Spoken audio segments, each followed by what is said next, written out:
Hello, hello, everyone. Oh my, I'm close. Welcome. Good to see everyone. Great to see you, Tin. Small short reading to work through for the speed run. So I'm just here to do a Q.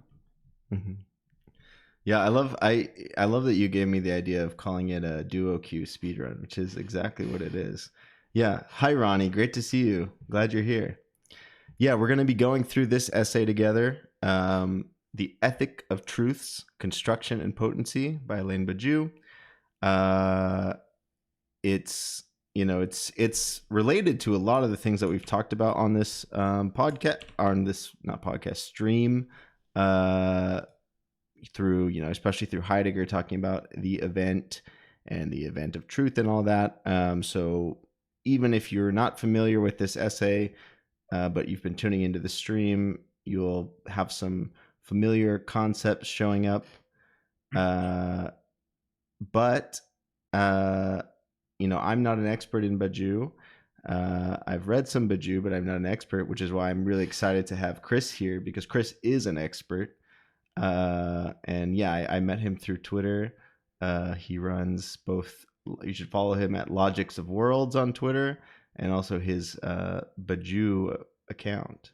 But would you like to say, for those who may not know, who Alain Badiou is and why you care about him, why they should care about him, etc.? Yeah, so I started reading Badiou when I was an undergrad because it interested me that he was interested in things like being, truth, and the subject as philosophical categories that we should care about at a time when most people are saying truth is a bad thing, or subjects are just metaphysical residue that we need to get rid of, or being is just a senseless referent. Why do we even bother with this question anymore? And so I found it fascinating that he was so rigorous in doubling down on these questions and forming a system out of them to think through them. And for those who aren't familiar with Alain Badiou, he is a French philosopher. To the person in chat, no, I don't speak French, unfortunately. I speak French like I speak German or Greek, which is, through the readings I do, but not fluently in any capacity. So Badiou, his major works being in Events, Logics of Worlds, and his most recent English translated work is Eminence of Truths. Deals everything, as I said, about the three big questions of being, truth, and subject, but also writes on cinema, writes on mathematics, writes on love, writes on politics. Is infamously a unrepentant Maoist communist who still believes in the idea of communism as the political ideal for humanity to abide by. So that's also one of my main significant interests with Badiou. If you're interested, there's also a better, maybe biographical deal about Badiou. I think it came out in 2018. There's a film called Badiou, which kind of goes over his background, his time in France. He was growing up around other intellectuals at the time, like Foucault, Sartre, Althusser, Lacan, Deleuze, and Guattari, of course. Infamous shenanigans that happened with those. But the man remains alive today and is still actively giving public seminar philosophical discussions monthly at the I forget where it is in Paris, but the Theatre de Commune, maybe something of that effect, which are actually routinely published on YouTube. So he's still active. Great. Yeah. And would you say so? Right. So he's like, he's really, comes to on the philosophical scene in France in the post-war period, with at a similar time to other French thinkers people may have heard of, like you mentioned Deleuze and Guattari, of course, to an extent Foucault and Derrida and stuff like that. How much do you think Badiou is like engaged in a similar project to those thinkers, and how much is he doing something very different, or somewhere in between? I feel like he's doing something very different, and the reason I would say this is I was reading his manifesto for philosophy the other day as kind of prep for the stream, and in that book, which was published in the late '80s, his basic goal is to actually say, no, we can still do philosophy. He's writing this at the time of when people are talking about the end of philosophy or moved on from philosophy to other things.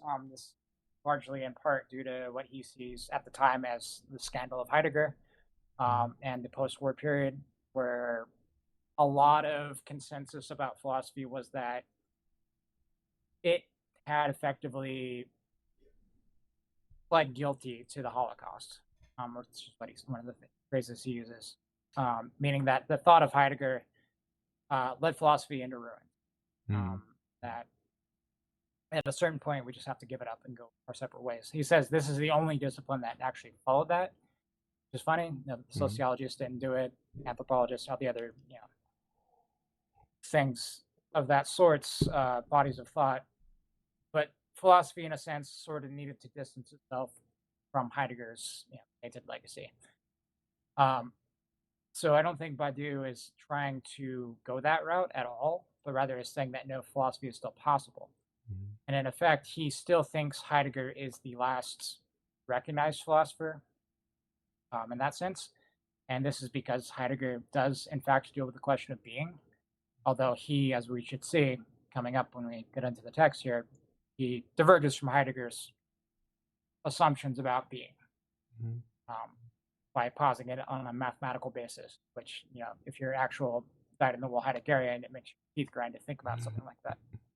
Which actually I found out a funny fact the other day was that after Heidegger gave up Catholicism, his early studies at university, he went to mathematics first before he went to philosophy. Yep. Interesting to see. Yeah. What would have become in a different world. Yeah. It's an interesting thing that he went to mathematics and into logic, and I think part of it must have been that he was interested in that medieval church logic, and then he left the church, but then he's like trying to get into the logic. Yes, Ronnie asked in the chat, which is kind of some different thinkers, but maybe I could ask that too, because I kind of asked you the same question. But do you feel like Ronnie is wondering if where Badiou fits in the existentialist legacy? So Badiou will consider Sartre to be his entry into philosophy. But he doesn't maintain the existentialist commitments that Sartre does because of Lacan. Because Lacan was the thing that broke his commitments to philosophies of consciousness, phenomenology, as such. So he doesn't actively continue that legacy, I would say. Less so of Camus, of course, but Sartre plays an influential role in Badiou's philosophy, but at a certain point, the question of the subject comes up, and that's, I think, where he diverges from Sartre. Yeah. So that's thanks so much for that overview. That'll get us into a lot of what we'll get into in this actual essay. One thing I was thinking as you were saying that. So I mean, people who have watched the stream regularly have heard me talk about this before, but exactly that is a really, really significant break with Badiou, I feel, from some of his peers at the time, because Heidegger was such a huge influence on French philosophical leftist scene at that time. I think partially through, or like in many ways, to the influence of Kojève, but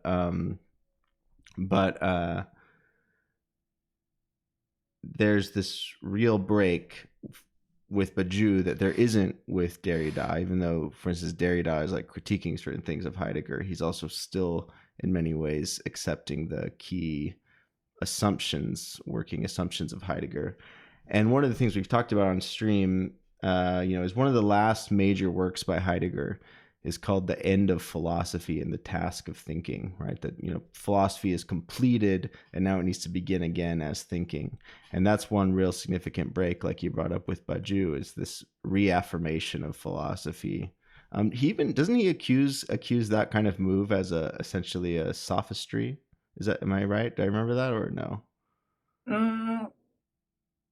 Sophistry, in a sense, is going to be more fomented around opinion making in that traditional Platonic sense of people who get paid to teach people virtue, and you just see that as a contemporary manifestation under capitalism of people who are more committed to opinions and more against message. So I don't think he's necessarily against Heidegger in that aspect of sophistry. Okay, yeah. That makes sense. So yeah, so we're getting and also this is what I kept thinking as I read this essay, so we can get into it after this, but related to that, right? There's one way to think about it. This is an oversimplification or something, but there is a kind of this ongoing repeating, like throughout the history of philosophy, fight that began basically with Plato and Aristotle between the Platonic affirmation of mathematical representation, and hello, Empty Buddha, great to see you. Yes, the Hyde smile, the Heidegger smiling emote. We also we have Chris to thank for the Badiou Pog emote that we have in there, which is an amazing picture of Badiou. Yeah, so there's this Platonic one way, and then there's in the famous painting, it's like Plato points up and Aristotle points forward to go out in the world, and Heidegger is very much like, we have to take Aristotle's side of things, right? We need to math as representational is a problem and it's an issue, and we need to be focused on this phenomenological experience of things. And Badiou, even as he's working with certain things opened up by Heidegger's discussion of the event, is very much explicitly negating that view by affirming the mathematical, as we'll see. Ronnie says, does his background in mathematics significantly influence his philosophical concepts? Do you mean Badiou or Heidegger? Probably Badiou, right? What would you say about that, Chris? Certainly. More so that his ontology is grounded in what we would call Zermelo-Fraenkel mathematical set theory. Basically, he just accepts that being is multiplicity. That's like the sort of opening paragraph of being an event. The history of philosophy has basically been what he would say a history of the one. And you can think of the one in terms of Parmenides, going back to the pre-Socratics, where thinking and being are the same thing. You can't think non-thought, therefore there's no non-being. You can't, construct non-being as such. So everything that is being is thinking is one. And that gets defended throughout the history of philosophy in various ways. Spinoza most demonstrably, I think, with God and nature being the only thing of substance. But then you have other things like, say, Leibniz, who has the monadology, where everything is reduced to a metaphysical point in the universe, which then infinitely reflects everything else. And that's a really beautiful way to think about things. But at the end of the day, it's still God that produces that.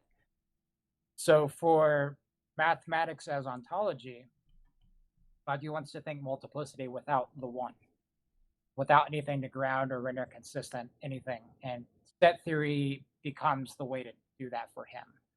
Now, I know there's a lot of criticisms that say, well, set theory is not exactly the most rigorous mathematics. It's got its flaws. And I think for Badiou, it serves a purpose at the time of writing being an event. And as I mentioned, just to be able to think multiplicity without deferring back to God, nature, some sort of metaphysical fire, water, pre-Socratic element, in that sense. So that's kind of where Badiou is at with the mathematics thing. But he's always, at the end of the day, committed to the idea, as he says, that they're mathematical fragments under the direction of philosophy. Yeah.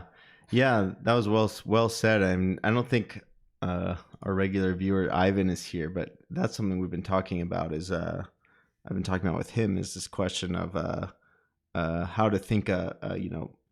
What in the history of philosophy various thinkers have tried to find as the metaphysical foundation, but how to think a groundless ground, a foundationless foundation. And Badiou's answer to that is just really interesting since he goes into this set theory.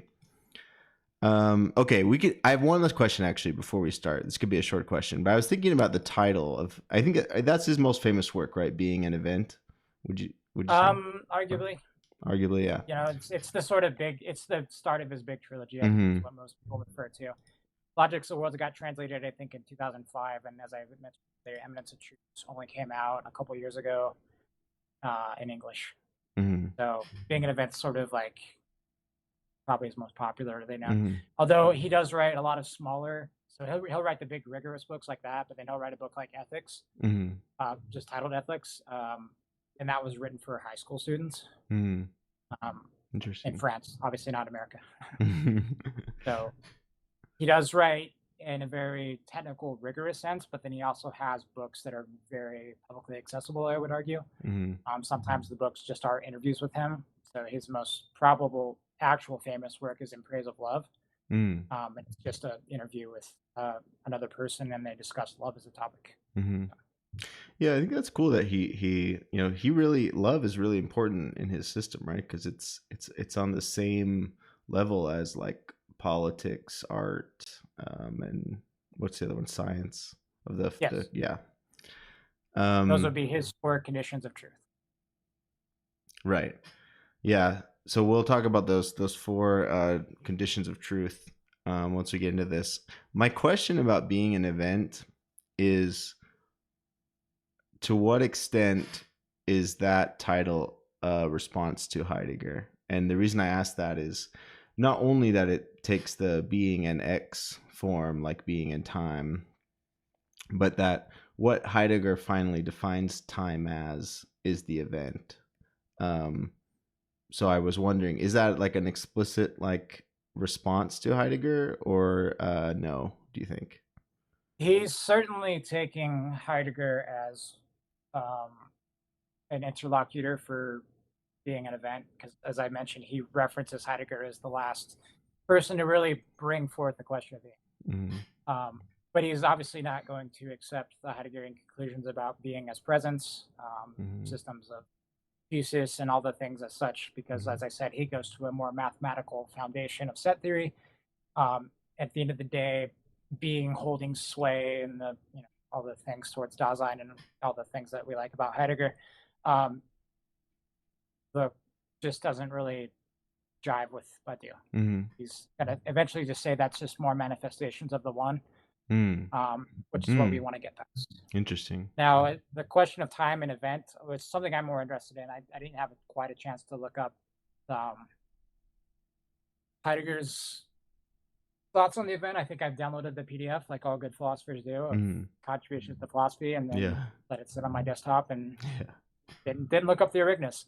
But it is mentioned in Introduction to Metaphysics, the Heidegger text, but then also Badiou sort of has like a glib statement about it in a book he calls the Briefings on Existence, which is a sort of intermediate text between Being an Event and Logics of the World. What I will say is that Logics of Worlds, which was the follow-up to Being an Event, is its own kind of phenomenology that Badiou constructs out of logic, which is an interesting move, because on the one hand, it goes against the sort of Wittgensteinian idea that logic is ontology, maybe, that things are reducible to logical statements, and that's what forms the basis of the world. Or against, as I mentioned, the Heideggerian notion of presence, of being, species as holding sway, opening ourselves to the original meaning of things, that kind of stuff. It's mostly just Badiou saying it's about logics as things as they appear in a world, given their different intensities. And of course, this builds back into the events for him as how do things which are existing in the world as such, which have no transcendental value of existence, which is to say they inexist in a world, how do they gain a maximal intensity of existence through an event? Mm-hmm. That's what Logic's world deals with through as Badiou's phenomenology. Mm-hmm.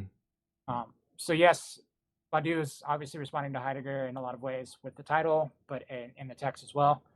To answer your question. Mm-hmm. Yeah, thanks. Yeah, that's super helpful. Yeah, I think at this point we've got to the point where the best thing to do is just to start reading this. So, although actually, okay, sorry, one last thing though, but as to start reading it, why is this the essay that you feel we should look at, or why did you pick this essay? Other than it's short and brief, Yeah. I think it really just points out the stakes of what are the stakes of Badiou's thinking. Mm-hmm. As I said, he defends a notion of truth that forms the basis of his ethics, and it really separates, I think, Badiou from a lot of contemporaries who are not really pursuing a rigorous philosophical defense of truth, or just relegating it to merely linguistic formulations of interpretations about original things we know nothing about, or worse still, which I'm not a big analytic philosophy fan, although I make the joke all the time that Badiou is an analytic philosopher up until the event. Once the event happens, all bets are off. But that, we just need to analyze our statements for grammatical consistency and well-formed formulas, and truth is a product of that, which we'll kind of see in a second here. Yeah. So yeah, this is a short introduction of what Badiou cares about, and from here you can go a few directions. Cool. Great. Okay, so I'll start reading it, and actually there's something I thought was interesting, I mean, what you just said, which I'll read this first little part and then I'll mention that. So Badiou starts out this essay, which the link here, I can actually post the link also. It's just freely available online. It was in the Warwick Journal, which if people don't know, Warwick has a lot of good continental philosophy stuff. It's one of the better continental philosophy programs, although it's also to blame for giving us Nick Land. But he starts this essay out with 4 essential theses, right, that he's going to defend. And so I'll read this first one. He says, I would like to defend here 4 essential theses.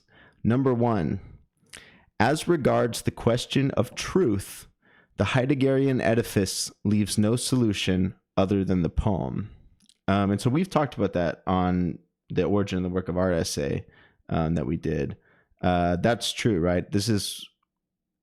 I was thinking about this just now when you were saying that Badiou's an analytic philosopher up to a point, because I think that's, exactly. The joke works because one thing that is really interesting to me about Heidegger is that he thinks deeply about logic and then tries to, from the perspective of turning away from logic, think an alternative kind of replacement for logic, that he replaces the mathematical thinking of logic with poetic thinking. And for Heidegger, it's only in that poetic thinking that you can get truth, right? There can be truth for Heidegger in mathematics in the diminished sense of truth, like the correspondence theory of truth, but that's only a kind of diminished truth as opposed to genuine truth that you can get in poetic thinking. So this is exactly how he starts out with that point. So I think that's totally true. Do you want to read point? Yeah, go ahead. Just as a real quick thing, if you remember the essay, What is Metaphysics, right? What's the response? Science doesn't think, right? It calculates, it can produce knowledge about mathematical things or physics. We can predict the laws of nature. But does it think truth in the sense of a being, right? This is the big thing with Heidegger is, we're stuck in the technological age where everything is reduced to a standing reserve of resources for human consumption or knowledge that's ready without any sort of grounding in being. Mm-hmm. Yeah, So the exactly. poem, on the other hand, is the place where we can sort of think freely. Mm-hmm. Yeah, exactly. And in the sense also that, yeah, that this kind of representational thinking can take things that are already there in the world, and it can like move them around. It can exactly make predictions. It can see properties, but it can't make something new, right? There's no space for the genuine new of the event in mathematical thinking, according to Heidegger. It's only in poetic thinking that you can get a genuine event of something new. But so, do you want to read his response to that in number 2? Yes. So this is number 2. To undo this edifice and find another solution, we must certainly not return to the process that Heidegger examines. On the contrary, we must assume, against the analytic tradition, that the essence of the truth remains inaccessible if its question is enclosed in the narrow form of the judgment or of the proposition. But neither must we concede to Heidegger his melancholic vision of the loss of unveiling. Yeah. Noger's in the chat, by the way. I'll say hello, Noger. Great to see you. Are you saying where I'm actually reading instead of rambling, or are you saying that you've read this on your stream? I'll shout out also Noger. Noger's an amazing philosophy streamer. He'll be streaming later tonight. I assume he usually streams on Sunday night, but he does a philosophy roulette where he reads random papers. Which is just really impressive because he goes for, unlike me, who make sure I know the things I'm going to read before I read them. Noger goes in totally blind, so it's really cool. Yeah. So here in part number 2. Oh, yeah, right. For actually reading as opposed to exactly. Yeah. So this is. I think it's interesting here that he says, right, that he's trying to stake out some ground of like, I'm rejecting this Heideggerian vision, but I'm also trying not to, go back into the analytic tradition either. And even I want to accept the Heidegger's claim that truth is inaccessible if it's enclosed within the proposition, right? Which is that deficient truth we were talking about, the merely correspondence theory of truth. Does that seem right to you? Yes. So in this sense, Badiou holds truth to be something separate from knowledge. Mm-hmm. So to give a really just brief overview of what knowledge is a language which designates different multiples in a situation. That's the jargon. But what we should retain from that is that all knowledge condenses itself into an encyclopedia. And it's not one encyclopedia, it's an encyclopedia for a situation. So the encyclopedia about the state of Utah and Salt Lake City and the people here and what they do and all those kinds of things is going to be different than, say, in France, because it's obviously it's a different language. So different languages designate different multiples in that sense, but just the facts, right, in the vulgar sense of what a fact is what corresponds to what's true in the encyclopedia. But truth, in a sense, is not found in the encyclopedia of statements or propositions or judgments. Yeah. So, and then we get into really his the trickier part of the essay, which we'll get to, is part number 3 thesis. He says, we must conceive of a truth both as a construction of the fidelity to an event and as a generic potency of the transformation of domains of knowledge. I guess we can maybe leave that a little opaque since that will be explained at length later, but is there anything you want to say about that? Not particularly, because like you said, this is these 4 theses are what are discussed in the body of the text. So we'll do the runner hack and just fall, save, and reload the game. Yeah, exactly, right. Yeah. So someone was joking that I need to actually figure out some like exploits, some kind of a glitch to skip part of the text or something. Yeah. Do you want to read number 4? Certainly.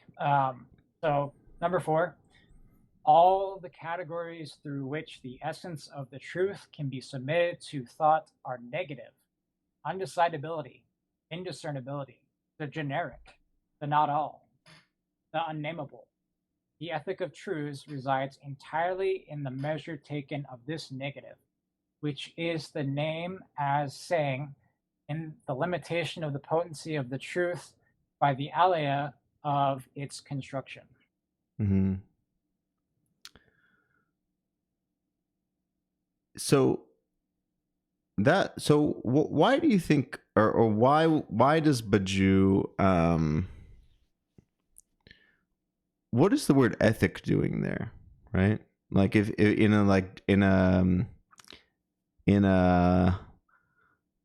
philosophy 101, like analytic philosophy or whatever, it's like there's the different sections. You could do metaphysics, you could do ontology, you could do logic, you could do ethics. So there's this explicit split between ethics and like metaphysics or ontology or whatever.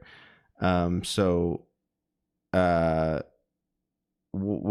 is Badiou framing truths as an ethic? So for Badiou, ethics, as you sort of mentioned, right, is its own traditional branch that you learn about in your philosophy classes.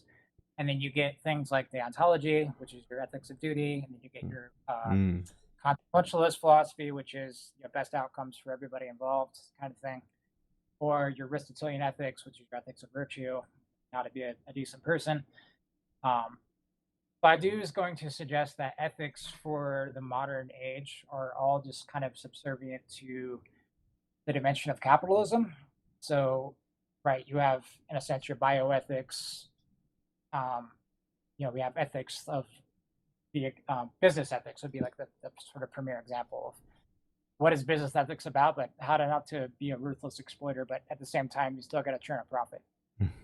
And for him, that's just a category of sophistry, of non-thinking. More importantly, there's just no truth to the economy as such. It's just a situation. Whereas humans are capable of truths for Badiou.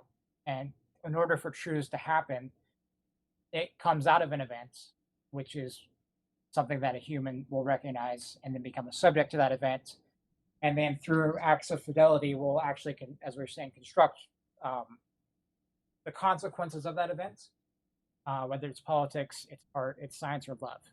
And for Badiou, that's what is the sort of highest goal of being a human being, is being a subject to a truth, rather than just our sort of animal form of human worker consumer in a capitalist society where it's just finitude all the way down.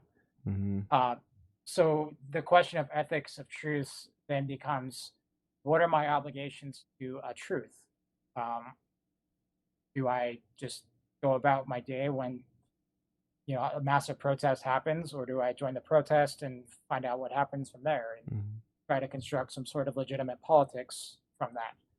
Or likewise, if I'm an artist, do I sell out my talents to some corporation making a jingle, or do I actually want to construct music that actually pushes limits and boundaries and it's beautiful, or something to that effect? And the same thing with love. Do I just want to swipe on Tinder all day, or do I actually want to encounter some other human being and see what the world is like after that fact? So Badiou's, again, this is where I enjoy Badiou as a philosopher, is that he is committed to the idea that there are truths, but that only if we take on the responsibility of making those truths appear in the world and following the consequences to them. So that ethics is what is developed through subjective fidelity. Yeah, that's really interesting, and that's it's interesting because that's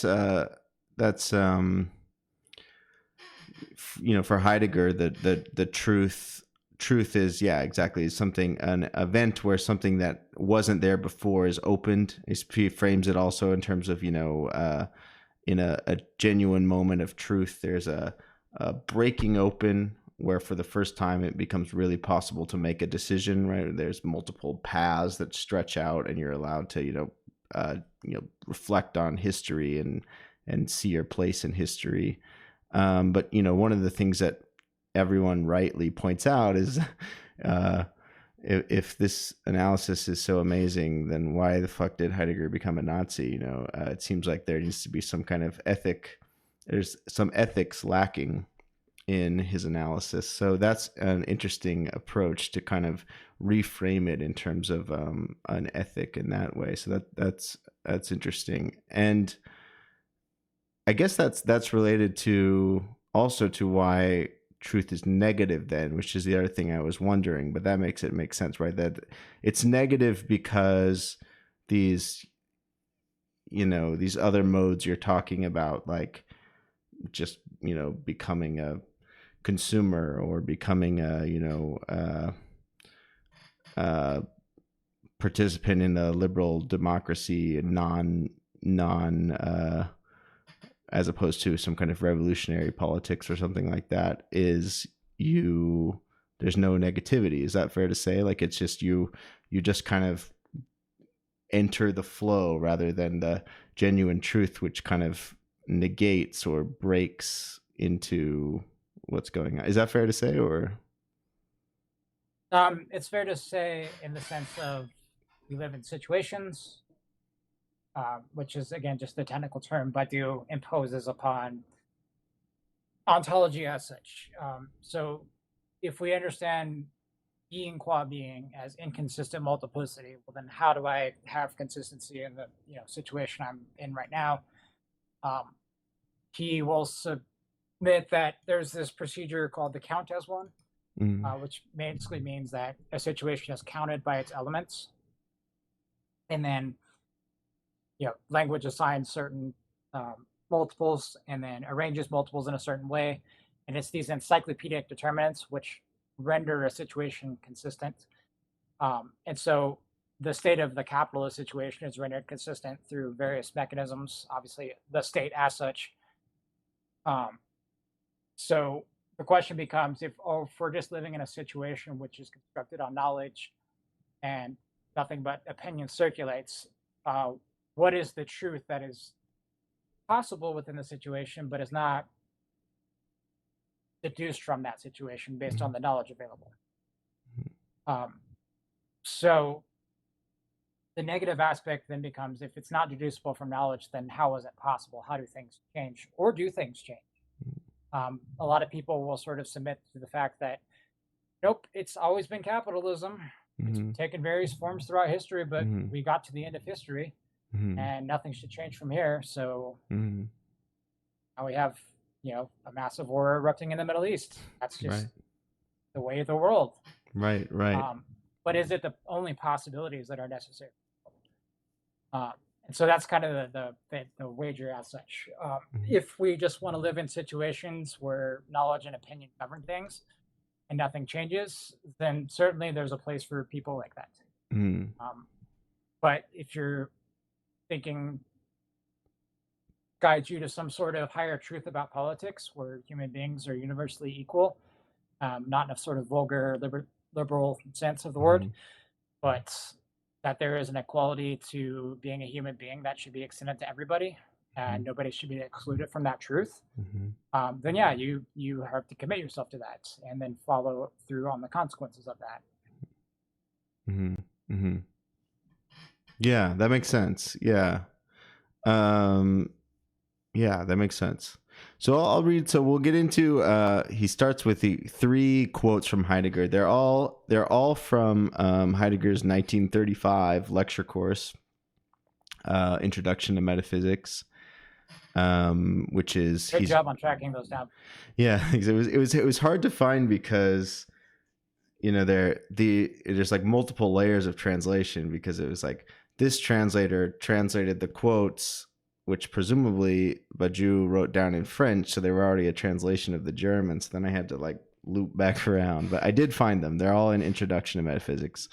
And yeah, that's the course he wrote in 35, or taught most things Heidegger actually published were classes. He actually didn't really. He had this Socratic idea that philosophy should be teaching, not publishing or whatever. So most things that he published are courses, and this is one of them. And it's just after he's just taught 2 back-to-back courses on Hölderlin. And so that's when he's undergoing his real turn to poetry. So it makes sense that Badiou's quoting from that work at length here. So the first one, he says, we shall select 3 references from within the Heideggerian doctrine of truth. The first quotation, in becoming a property of the proposition, that's Heidegger, truth does not only displace its locus, it transforms its essence. Right, and for Heidegger, that's always going to be Wesen, its way of being in the world, or its way of being, or how it comes to be. This must be understood as meaning that the entire effect of the decline of thought, which is also the decline of being, is manifested in the fact that truth is presented, after Plato, as localizable in the proposition. This localization is also an essential denaturing. Nothing of the truth in its authentic sense is accessible if we admit that the phenomenon of truth is the proposition. So I talked about that a little bit earlier, but I think that's a fair gloss on Heidegger, right? It's the decline in the sense of the ossifying, right? For Heidegger, when a genuine thinking happens, it's an event, and some particular way of being appears, right? Shows up in the world through that event. But what happens when, according to Heidegger, when this initial truth, for example, like it was presented for Plato or whatever, gets turned into an abstract concept, is that actual, experience of the truth gets covered over by layers of just, academic jargon and layers of bullshit, basically, or whatever, right? And that's what he's worried about here, that when truth, that genuine experience of truth as the moment of a genuine event, when something is unfolded and comes into being, is turned into just a property you attach to a proposition, like you might do in certain types of logic. It's not only that we're confused now about what truth is, but that truth's genuine way of being in the world is changed. Truth now is only correspondence, is only the reflecting of the way things are, rather than its more fundamental meaning as the event, as the way things are unfolded and become what they are. Would you like to read the second quotation? Certainly. Just want to add the idea of, for Plato, is, right, being is an idea. Mm-hmm. Everything about the material world changes all the time. It's a sense of becoming. Mm-hmm. And so once being becomes an idea, right, the sense that Heidegger is fishing out here is, well, is it a true or false idea? Mm-hmm. That sense of just vulgar truth, well, yeah, that's true. Isn't anything related to what you're mentioning as the sort of authentic, original experience of being as the holding sway of nature and the becoming of art and all those things that he points to that were sort of originated to the Greek experience, which then become covered over and forgotten. Mm-hmm. Yep. And so, you can think of something like Tarski and the idea of assigning truth values to sentences like snow is white, and then what do you have to do? You have to get a meta language to then assign the truth value to those truth values. Snow is white if and only if snow is white, right? The meta language analyzes the language. And it just becomes a really, really tedious process of thinking, how can we really say that it's true that snow is white? So yeah, right. I know. Funny. It's funny too. I was just thinking, I think there's, I'm not analytic philosophy hater at all or anything, but it's funny sometimes when just because someone was accusing me of this recently, an anti-continental person implying that analytic philosophy is really in touch with what people care about, and continental philosophy is just nonsense. And I think it's kind of funny to imagine the random person caring more about whether snow is white, if and only if snow is white, rather than like politics or being or anything of that nature. But yeah, totally. Completely agree with what you said. Yeah, exactly. That sense of getting covered over. That's almost the word I would use more than decline. The covering over and forgetting, right? The oblivion. Yeah. And of course, right, what is the Heideggerian, going back to Heidegger's infamous, what is truth? Truth is the Greek word aletheia. Mm-hmm. Aletheia meaning letheia, the river letheia that you would step into forget, your forgetfulness. So the aletheia meaning the unforgetting of something. Yeah. For those who aren't Heideggeries. Right. Yeah, and it does have a kind of interesting thing in the original Greek where it's like it has that like double negative sense. It's like, yeah, it's the like unforgetting. It's the not remembering, right? Or like not remembering. Yeah.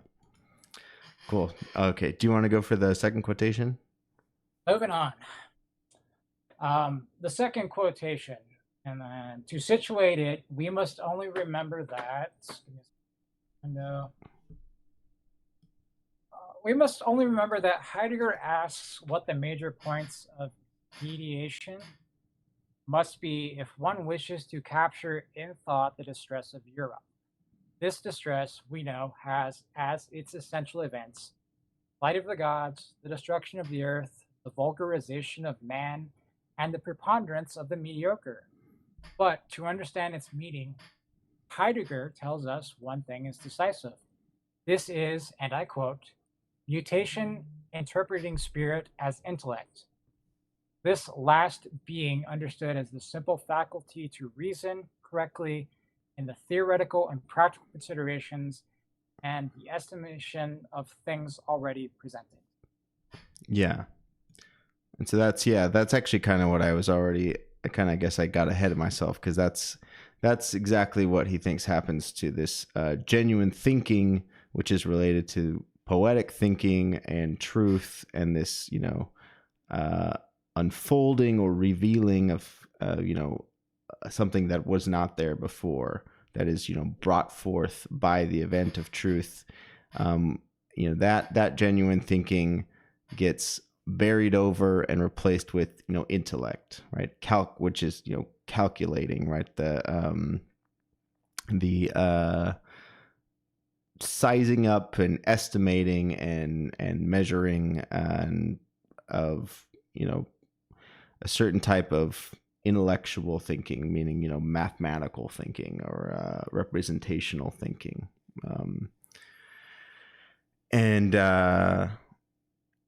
it's relevant. People bring up this kind of argument from Heidegger today in terms of AI, right? Is AI genuinely thinking, or is it just doing this kind of intellectual reasoning, right? Is it just measuring things and counting them up or whatever, right? But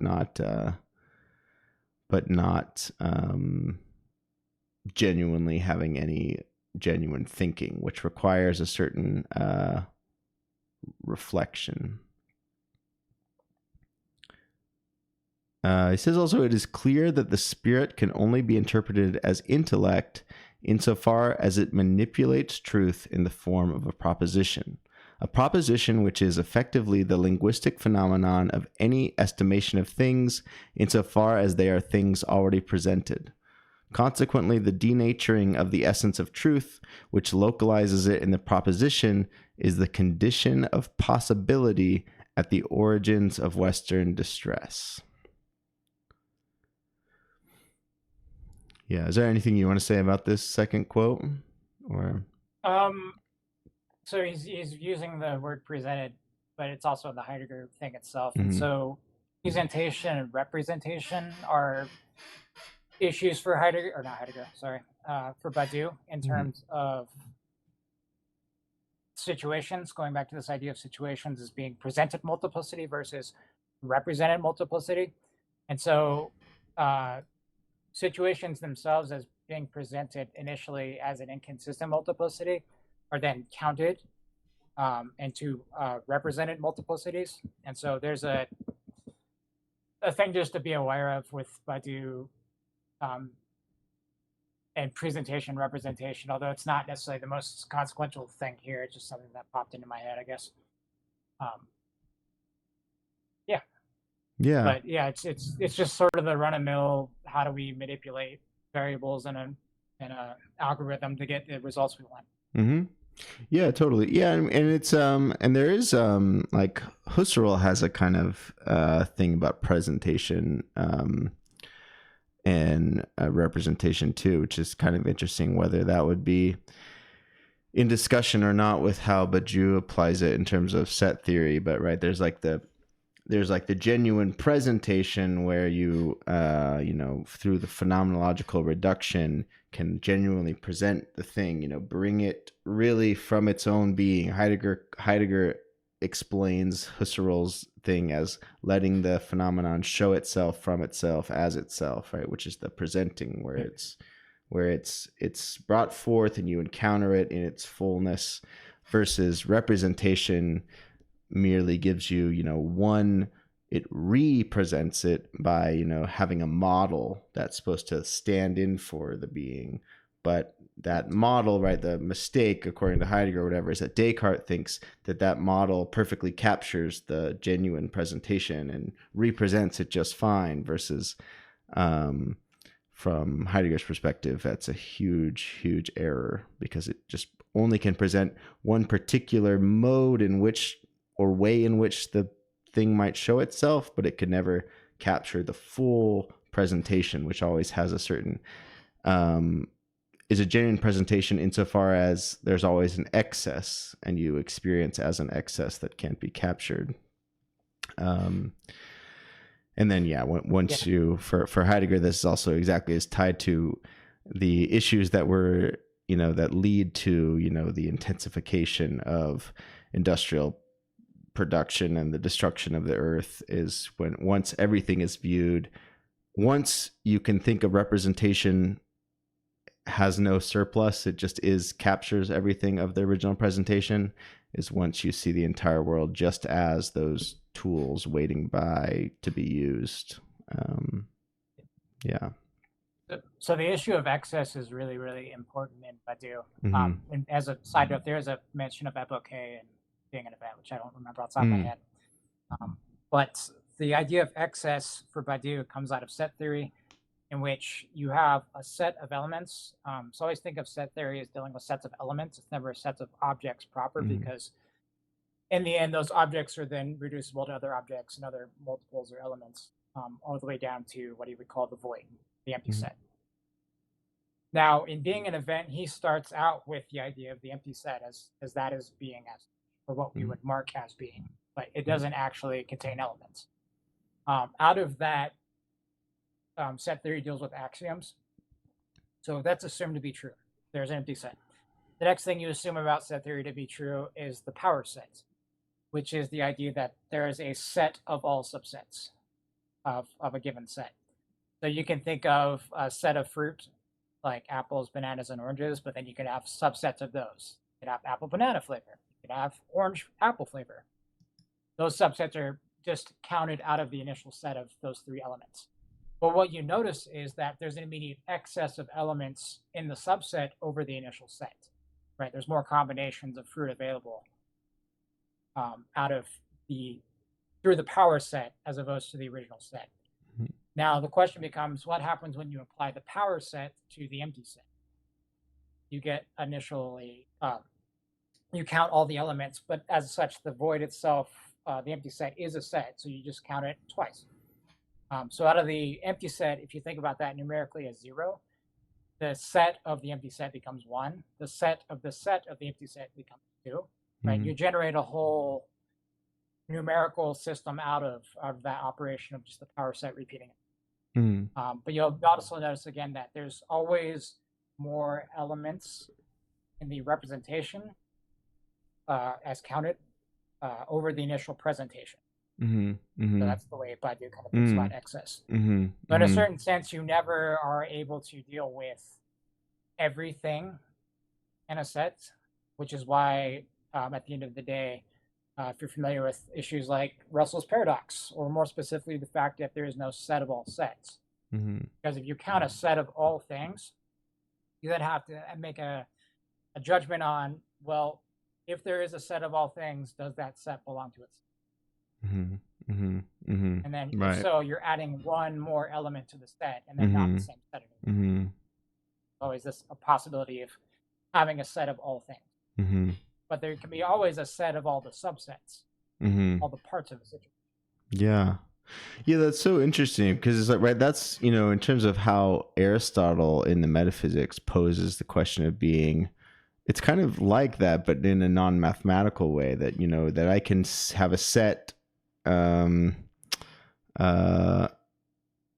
forgetting, or Aristotle uses the word, Aristotle says species, right? And then there's genera within species, but there's like, there's animal, right? And then that has subsets like human, animal, or animate, and then, plant versus, inanimate, and blah, blah, blah. But there's, each of those have, subsets, smaller ones, but then there's the big, all of it, which is being. But then he, has this issue of, well, how would you possibly define being then, since everything else is defined in terms of genera and species, which are, about how you can separate things up, but how would you separate being? Because everything is being. So what would non-being even, what would be outside of that? How would you have the category that just includes everything? So it's actually, I guess it's different in a way, but it's really exciting to have this different way of thinking about it from Badiou in terms of set theory. Right. And so there's the way being an event sort of read is divided into like so many parts, and then each part contains a meditation. And so one of the meditations is on Aristotle, and the issue that Badiou takes with Aristotle and being an event is over the void. Right? Is there a void in nature? For Aristotle, there's not a void in nature. And for Badiou, he's saying that no, there is no nature as such, but that the void is being as such. Right? It's inconsistently applied, or inconsistent multiplicity that you can never render consistent through some one. Capital O1. And so, yeah, the idea that for Aristotle, nature abhors a void is obviously a point of contention that Badiou takes with there.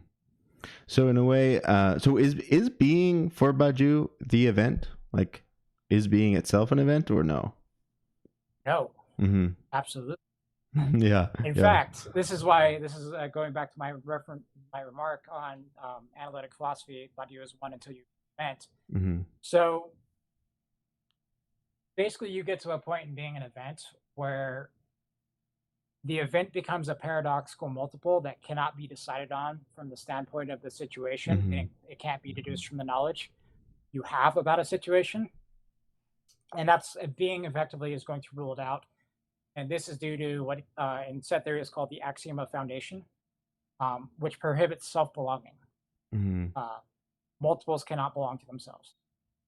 And effectively, what Badiou, the way he thinks the event is that it is a multiple which effectively belongs to itself.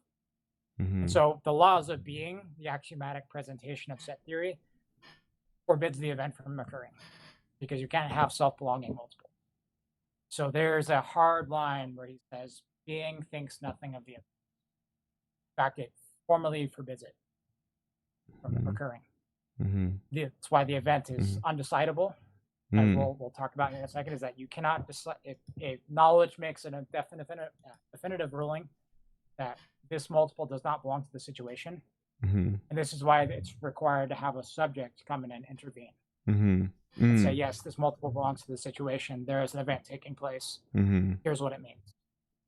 So being an event are like opposed, like they're in. It's like they're like it's like. They're fighting with each other in a way. The event comes off as an exception to the That's really interesting. Because when you were saying earlier, I started thinking that maybe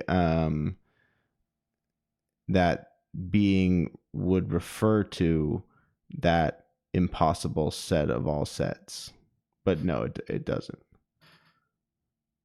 Yeah. So set of all sets in the sense, if you think of Cantor's, Georg Cantor, the sort of founder of set theory, he obviously comes up with the idea of infinity, but there's different sizes of infinities, right? Mathematical mind blown, right? You know, the set of odd numbers, which is larger, the set of odd numbers or the set of prime numbers? Right. They're countable the same as such, so they're infinite in that sense. But then you start getting into issues of ordinality and cardinality, meaning what happens when you have infinite sets of infinite sets? Because you can make a set of all the odd numbers, and then it's a question of going back to the idea of the power set of what happens when you add one more and you add one more and you add one more. And that thinkable, isolatable circumstance of adding one more becomes itself its own kind of infinite set. And then from there, it jumps from the ordinal countable infinities to the inaccessible infinities, where you can no longer actually deal with it, but you can sort of construct the idea of it and think about it as being an infinite set of infinite sets and infinite elements, which you'll never, as a finite human being, have access to count. But nonetheless, our minds are able to sort of access the possibility of that. That becomes later more crucial for Immanence of Truths when he's talking about the idea of infinity. How do we participate in the absolute? What is the place of these kind of sets? It's really a fascinating direction he takes his philosophy in that book. Right. And this is also another point at which Badiou takes a explicit anti-Heidegger stance, right? Since Heidegger's all about finitude and we are finite, but Badiou affirms infinity, yeah. Yes. Yeah. So if we can return maybe for a quick second, the idea that you were talking about in Heidegger, what is it that disrupts my everydayness, my throwness in the world? It's the thought of my own death. It's my being towards death and my affirmation that I am going to die. And because of that, I have a future which is limited, but at the same time, I have possibilities which are open to me. And so I can become resolute and affirm in my finitude. I can still become, authentically myself and pursue my own projects. Or as a community of people, which is obviously the big problem I have with Heidegger is, how do you have an authentic community of people geared towards a destiny that doesn't look like the Third Reich? Right. But the idea of the basis for Heidegger is it is finitude. It's my Dasein, it's my being there, and my possibility of no longer being. For Badiou, it's the subject, which is not a given, but which emerges after an event. Which maintains fidelity to the consequences of an event. So we can think of, like, for example, the French Revolution. What is it about the constellation of elements that is the French Revolution? Is it just the tennis court oath? Is it just the storming of the Bastille? Is it just the terror? Right? It's all these sort of elements thought together, but then it's also something, as we will come to learn about when we get to the gamma schema, there's a name to the events, which is this is the French Revolution, which as a word, French Revolution, now has an abundance of meaning associated with it. But at the time, what did the word mean as it was unfolding in the situation? Right. So it's this additional name that becomes fixed to the event. And the subjects as the Jacobins who are maintaining the fidelity to getting rid of the king, establishing a constitution, the terror, defending itself from European invasion, all these kinds of things. But it's the fact that we remember the Jacobins not as sort of finite individuals who died, who were executed in terror, Robespierre, Saint-Just, all the other names associated with it as such. We don't remember them as Daseins. We remember them as the Jacobins, as subject to that event. Right. So that's a big split. And of course, right, what would Heidegger's response partially be? The subject, as in the Cartesian subject, which is transparently thinking its own thoughts, has access to the world through sensation, understands the world, is just more metaphysical waste, which doesn't actually ask the question of being. Because for Heidegger, what is it about? How do we get to Dasein and being in time? It's the fact that one, we want to know what being is. We need to ask the fundamental question: why are there beings at all instead of not nothing at all? Mm-hmm. Then it becomes the question of what is the being that asks this question? Mm-hmm. That's how we arrive at Dasein, because Dasein becomes concerned with this question. Mm-hmm. Mm-hmm. And of course, right, by asking the question, what is the being who asks the question of being? We get the idea of, well, Dasein is the being that is finite, who is its own sort of sense of time, which is a finite time period, but which is always temporally projected towards its future demise. Mm-hmm. Yeah. Yes, there's a division between Badiou on finitude and the infinite. Mm-hmm. Yeah. That was really interesting and well said. And is Ivan? Are you? Sorry, I missed your comment. I don't know if you're still here, but if you're still here, say hi. Either way, even if you're not, I can shout out Ivan. Ivan's a great streamer. He's going to be streaming later today. Also, he's not technically I always say he's a philosopher, but he doesn't identify with that label because he's really actually has a PhD in particle physics. But he'll be streaming later. I'll shout him out. And if you're still here, I was thinking about what you were saying earlier. You asked me, do continental philosophers ever disagree, or do we just sit around saying everything's right? And here's a perfect example of you've heard me talk about Heidegger in the event. Here's Badiou explicitly rejecting Heidegger's conception of the event and taking a different tack on that. Okay, let me read the third. This is our last quotation from Heidegger before he starts getting into his response to it. But like we just got to Undead Berg or something. Got to where? We just got to Undead Berg or something. Yeah, exactly. Right. I know. I need to figure out a way to die while I'm streaming so I can put the "You Died" a subtitle on there. Okay, so he says, the third quotation concerns what can be said about an access to truth freed from the phenomenal form of the proposition. What is a language that expresses the truth otherwise than in the scientific or logical form of the proposition? A language that is related not to things already presented, but to things not yet come. There is no doubt about the answer. The language is the poem. I quote, "In poetry, which is authentic and great, an essential superiority of the spirit reigns over everything that is purely science. A superiority in virtue of which the poet always speaks as if the being was expressed and called upon for the first time." I think there's one thing in there that might be a result of this being translated like 4 different times between the German to the French to the English to back, but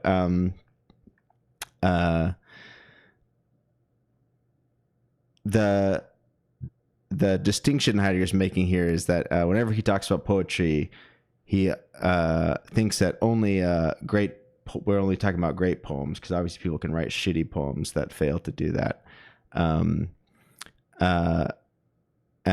the sense when what he's saying is that in great poetry, according to Heidegger, there's something authentic, right, in the sense of that originary event of truth that happens.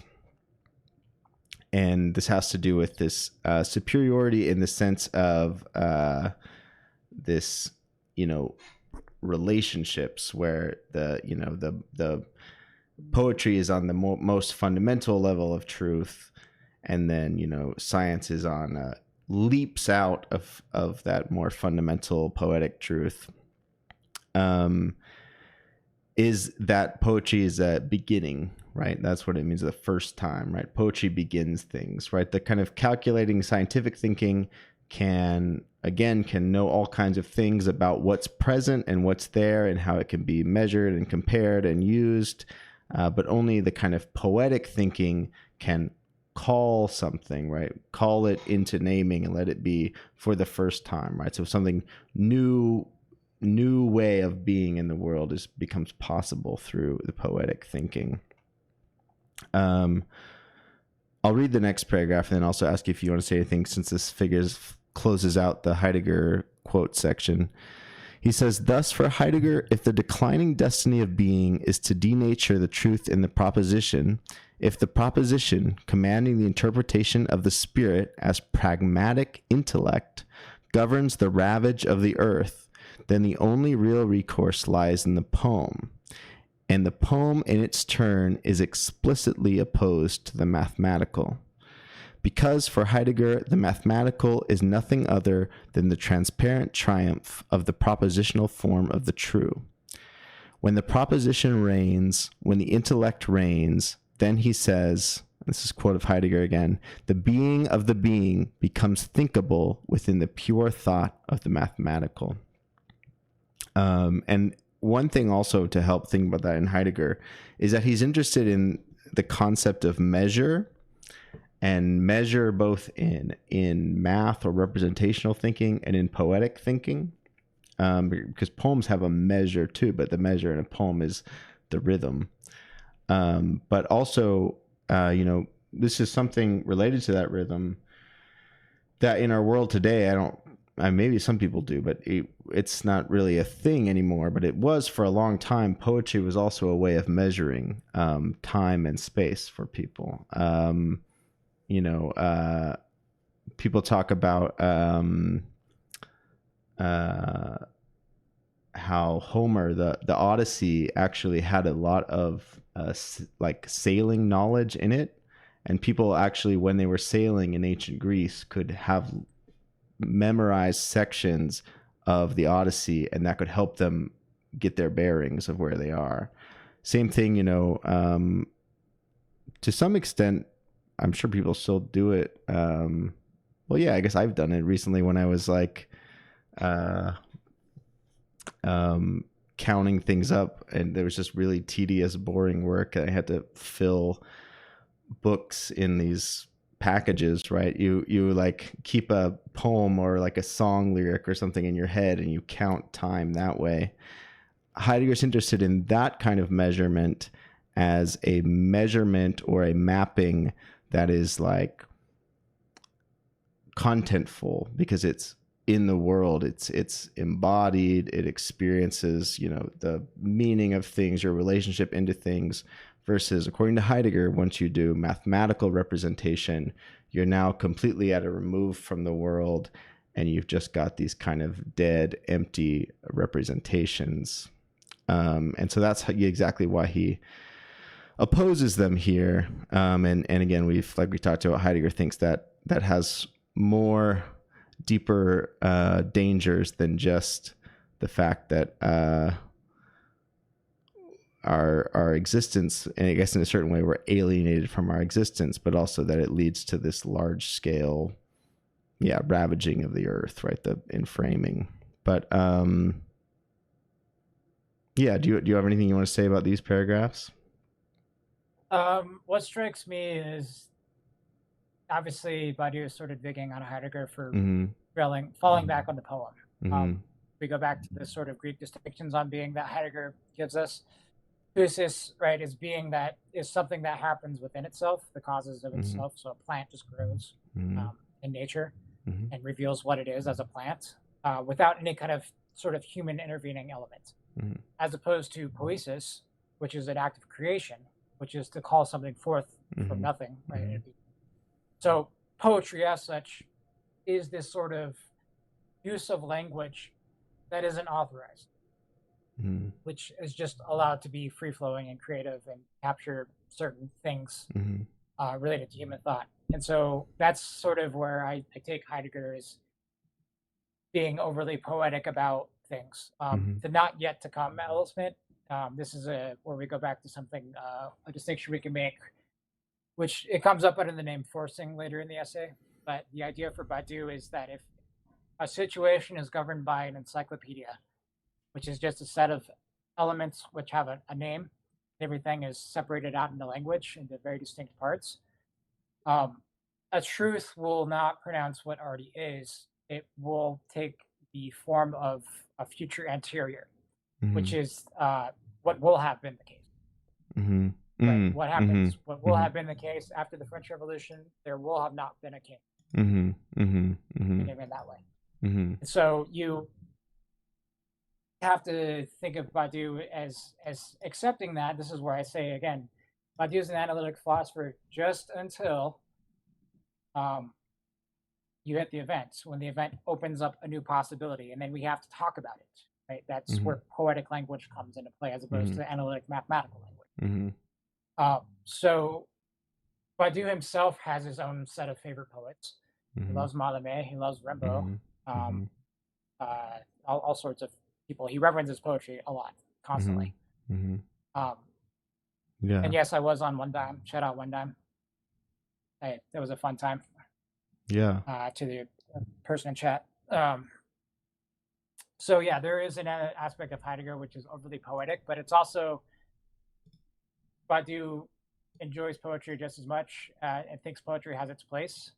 What he'll say about the problem of Heidegger in this instance is that in certain epochs of philosophy, we end up with what he calls sutures, which is that truth condition. Philosophy doesn't know its place, which is for Badiou, the thinking of the compossibility of the four truth procedures, but that when we get into these distinctions between continental being too artistic, too poetic, too obsessed with language and being, versus the analytics, which are just obsessed with grammatical structure of sentences and propositional logic, et cetera, what Badiou will say is that it's what happens when a philosophy sutures itself to its condition. So philosophy becomes overly sutured to science, or becomes overly sutured to arts. And so this is why Heidegger, in this sense, is overly suturing the possibility of thinking being to the poem instead of propositional logic. It's because the only way to do philosophy, according to Heidegger at this point in time, to go against the flight of the gods and all the things mentioned up above, is to go back to poetry. Yeah, it's interesting because I posted, by the way, you were on One Dime Radio, so if anyone's interested in that, I posted that link in there.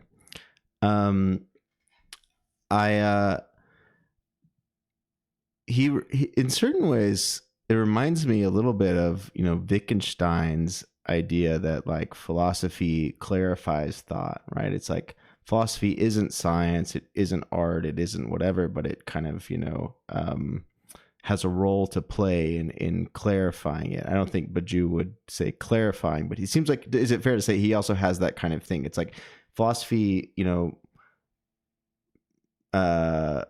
has a role to play in, I don't know what the right verb is, but in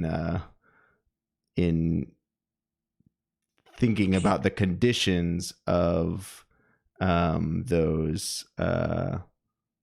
those conditions, but is not identical to any of them, or right. So the big thing for Badiou is that philosophy thinks truths, but philosophy does not produce truth.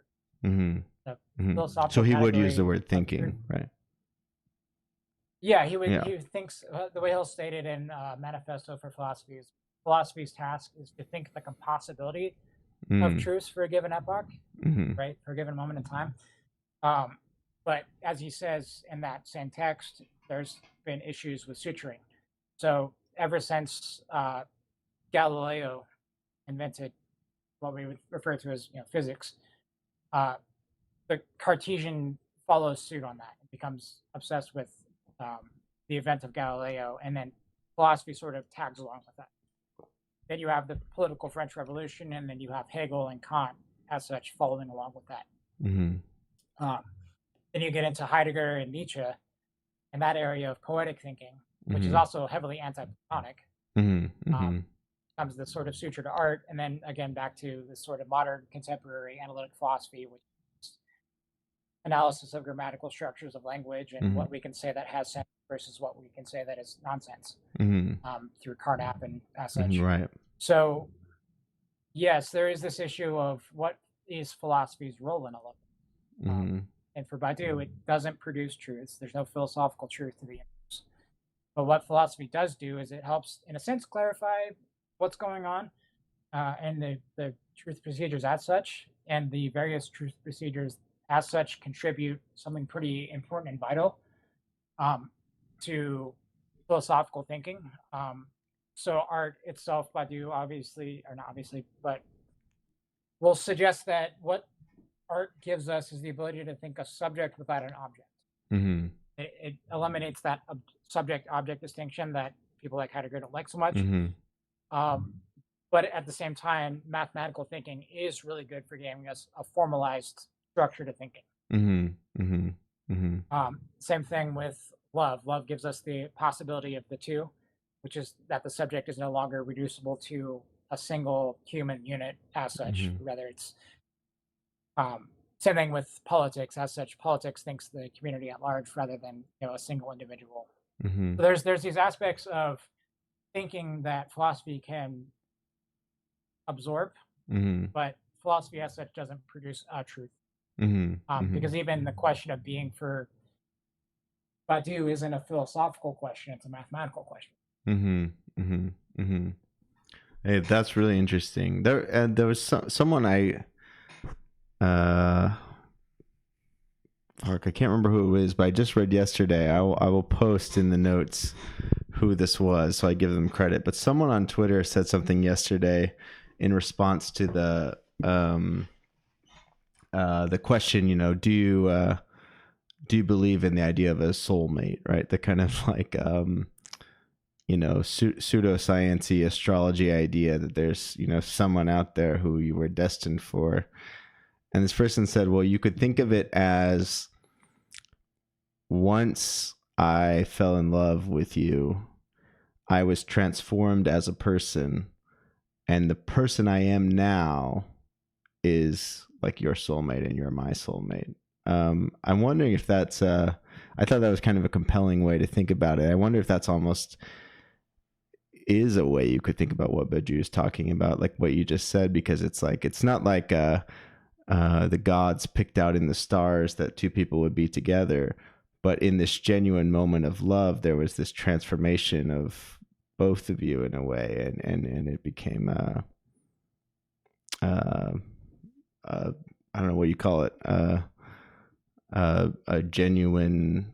Would he talk about the love of two people as a like, is that a set, or what is a relationship for Badiou in love? Okay. So I'm going to introduce his concepts of subjectivity from Logic's the World, which Mm-hmm. is also talked about in the briefer second manifesto for philosophy. So in Logic's the World, he talks about how truth appears, and then how different subjects form in relationship to that appearance. So you have a faithful subject, which would, in the sense of love, realize that it's a chance encounter that there's no guarantee of it ever happening or happening again. Mm-hmm. And so they seize upon that moment and become subject to that event. They become the couple, and then they're in the process of love, and their world has changed, that kind of thing. You have a reactionary subject, which just says there is no love, to be like a sort of, there is only marriage, there's only laws and regulations about couples and who could be married, who can't be married, and that's all love really amounts to, is just this sort of reaffirmation of the dominant order of things. It doesn't disrupt anything. Or like an incel kind of thing, where it's they're incels are full representational logic in a way, right, about love. Like it's all mathematical, like fucking your tilt of your brain and the evolutionary biology laws of who mates with who or whatever. I mean, so this is where the third one comes into play. Oh, okay. The obscure subject. Uh-huh. So the obscure subject is less about the encounter or a reaction to it and affirming sort of the way things are, but it's more about associating the emergence of truth with something, obscure, like star-crossed lovers. Right? Our love is written in the stars. I always got to find you in any lifetime, that kind of thing. And so, but there's no aspect of the encounter, so it's just putting the possibility of love as a truth on some sort of obscure occult happening, whether it's the things you were just mentioning. Same thing with politics. This is why you have a reactionary regime to an event such as a revolution by putting it down and then reaffirming the order of things in the situation, liberal democracy, the police state. But then you have fascism, which is an affirmation that politics is only for the community of Blut and Buddha and all the fascism nonsense of Nazi Germany. So you have this sort of triangulation of subjectivities in relationship to the appearance of an event.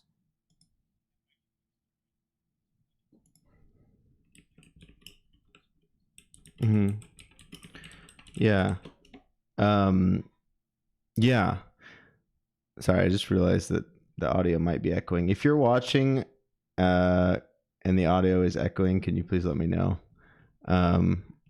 I think it shouldn't be anymore if it was, but yeah. So we'll keep talking about that. Yeah, I think the love one's a good one to talk about, I think, because there's no echo. Okay, it's solid. Okay, thanks, Tindarios. Yeah, by the way, also, as always, feel free to, chat or ask questions again, but Chris is a Badiou expert. So if you've ever had any questions about Badiou, he is here for you. I mean, to the extent that he's read a lot of Badiou. I agree with your quotes around the word expert. Yeah, right. Exactly. I'm transforming you into a tool for the chat to give Badiou information, and for me. Am I? Can you hear him now? Mute. Am I muted? Am I muted? Okay. So okay. That's good. So there was no echo, and I made a problem that wasn't there before. I thought because it gives me two volumes coming in, the desktop audio and the your audio. So I thought it would be echoing, but I guess not. He said he's standing reserve, was what you missed. Okay. So he starts with this, right? He gives us this background on Heidegger. Those who tune into the stream regularly have heard this stuff before, because we've just done a lot of Heidegger. We really talked about all this stuff because we did Origin of the Work of Art, where he gives this definition of truth and ties it to poetry, and we did Question Concerning Technology when he talks about the problem with truth being, devalued into correspondence theory. But now we're getting into, Badiou's response, which we've already been talking about. But in this essay, this is where Badiou has laid out what Heidegger thinks and how he's responding. So he says here, my sole aim will be to acknowledge, so to agree with Heidegger on this point, that truth remains unthinkable if we attempt to contain it within the form of the true proposition, but also that conceiving truth as a historic process requires neither that the thesis of Platonic decline be upheld, nor that poetry be attributed an essential superiority over the mathematical or over any other type of truth procedure. So Chris just actually did a pretty good job of explaining that.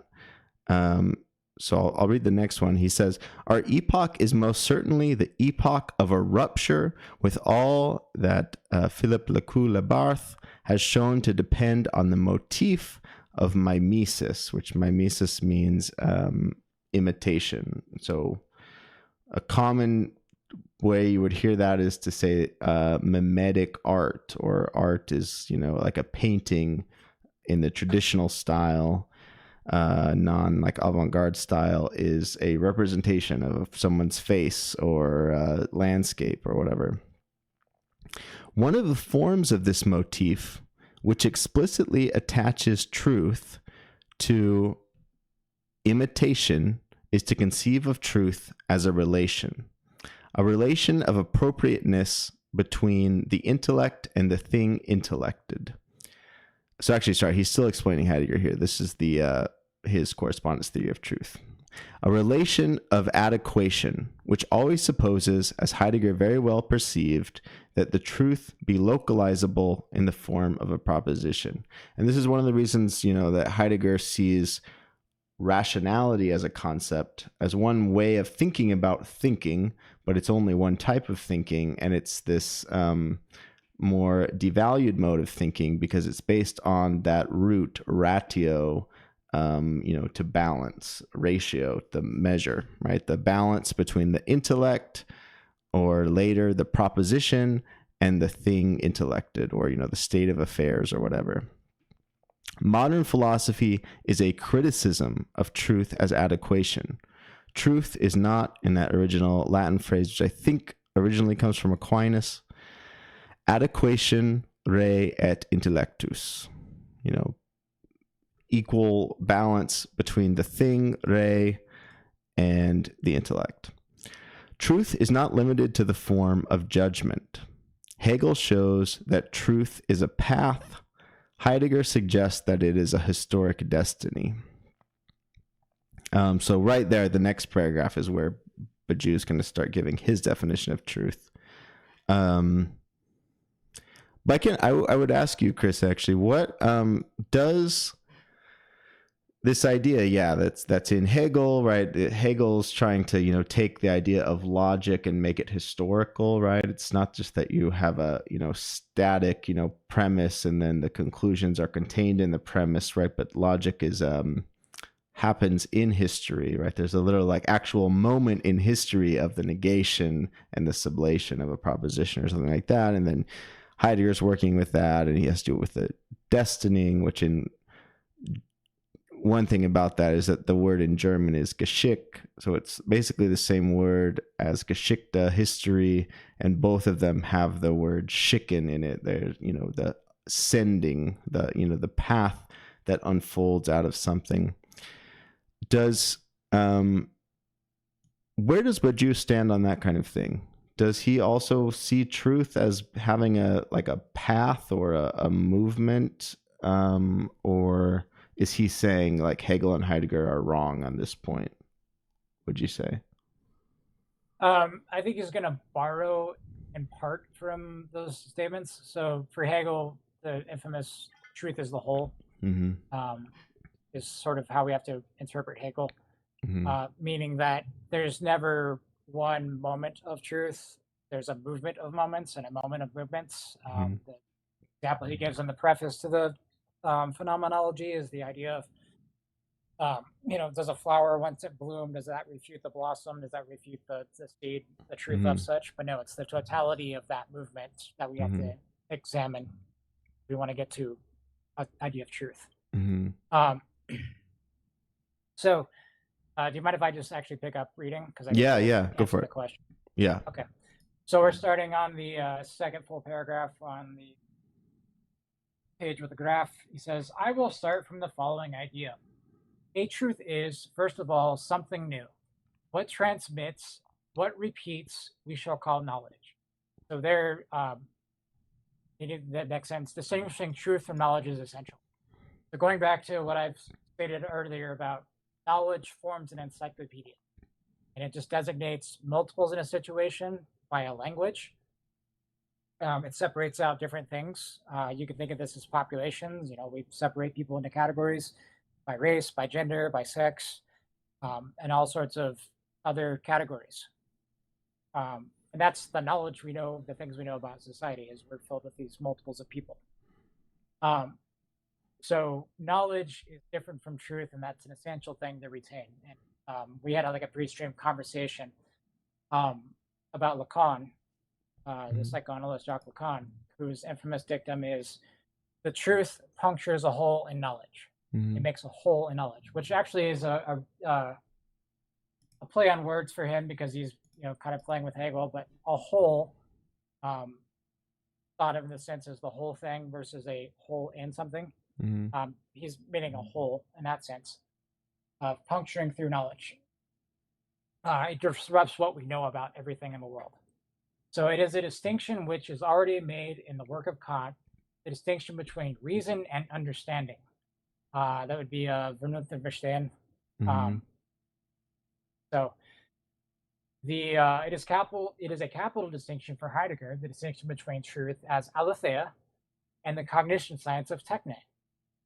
So again, for Heidegger, the aletheia is what we unforget about what we knew or what was original in the experience of the world, versus scientific technological manipulation of the environment to suit human needs, which turns into the scientific technological manipulation of humans as such, and out of which we just have no originary grounding in being. Mm-hmm. Anything you want to think about? Yeah, I think it was well said. I mean, I was thinking that we talked about this, or no, this was not on my stream. This was on Noger's stream. But there's this interesting essay by Pete Wolfendale. Speaking of, he's from Warwick, where he links reason in the Kantian sense to intellect, right? So to the kind of thing that a traditional AI would do, and understanding in the Kantian sense to the kind of thing that like a neural net would do, where it's and the difference also partially in that link is that reason is totalizing, or the whole, but also as a result it's representational, it's simplifying, versus understanding is more particular, but as a result it captures it tries to present rather than represent in the phenomenological sense. Thank you so much for the follow, Liberty Twitcher. We're here with Logics of Worlds on Twitter with Chris, doing Badiou today. We do every Sunday, we do philosophy speed runs. And sometimes we read philosophers like Badiou that I'm really interested in, but not an expert on. And I bring on some Badiouian standing reserve, as we said earlier, like Chris, to help me through it. I'll let Chris answer that question. That's a good question. Ronnie asked, is Badiou Marxist? Yes, he is a Marxist. But he also, like anybody who's a Marxist in this day and age, has his own take on Marxism. So yeah, if you have a more specific question, we can chat about it. But the short answer is yes, he believes in Marxism as the political organization for the reconstitution of society under communism. Mm-hmm. We'll just leave it brief. Okay. Right. He has a whole thing, right, about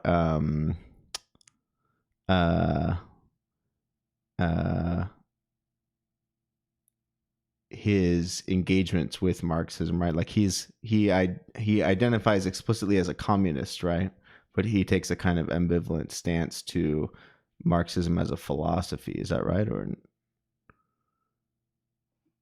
yeah, in a sense. So one of his more famous encounters was with the late Antonio Negri. Mm-hmm. They hosted the Idea of Communism conference, and there Negri was going off on the fact that there's too many communists who just aren't Marxist enough these days. And so Badiou's response was, that's fine. I'd rather be a communist than a Marxist, because most of our masters these days are Marxists who will quickly look at a Marxist analysis of capitalism and say, look, overproduction is right, the declining rate of profit.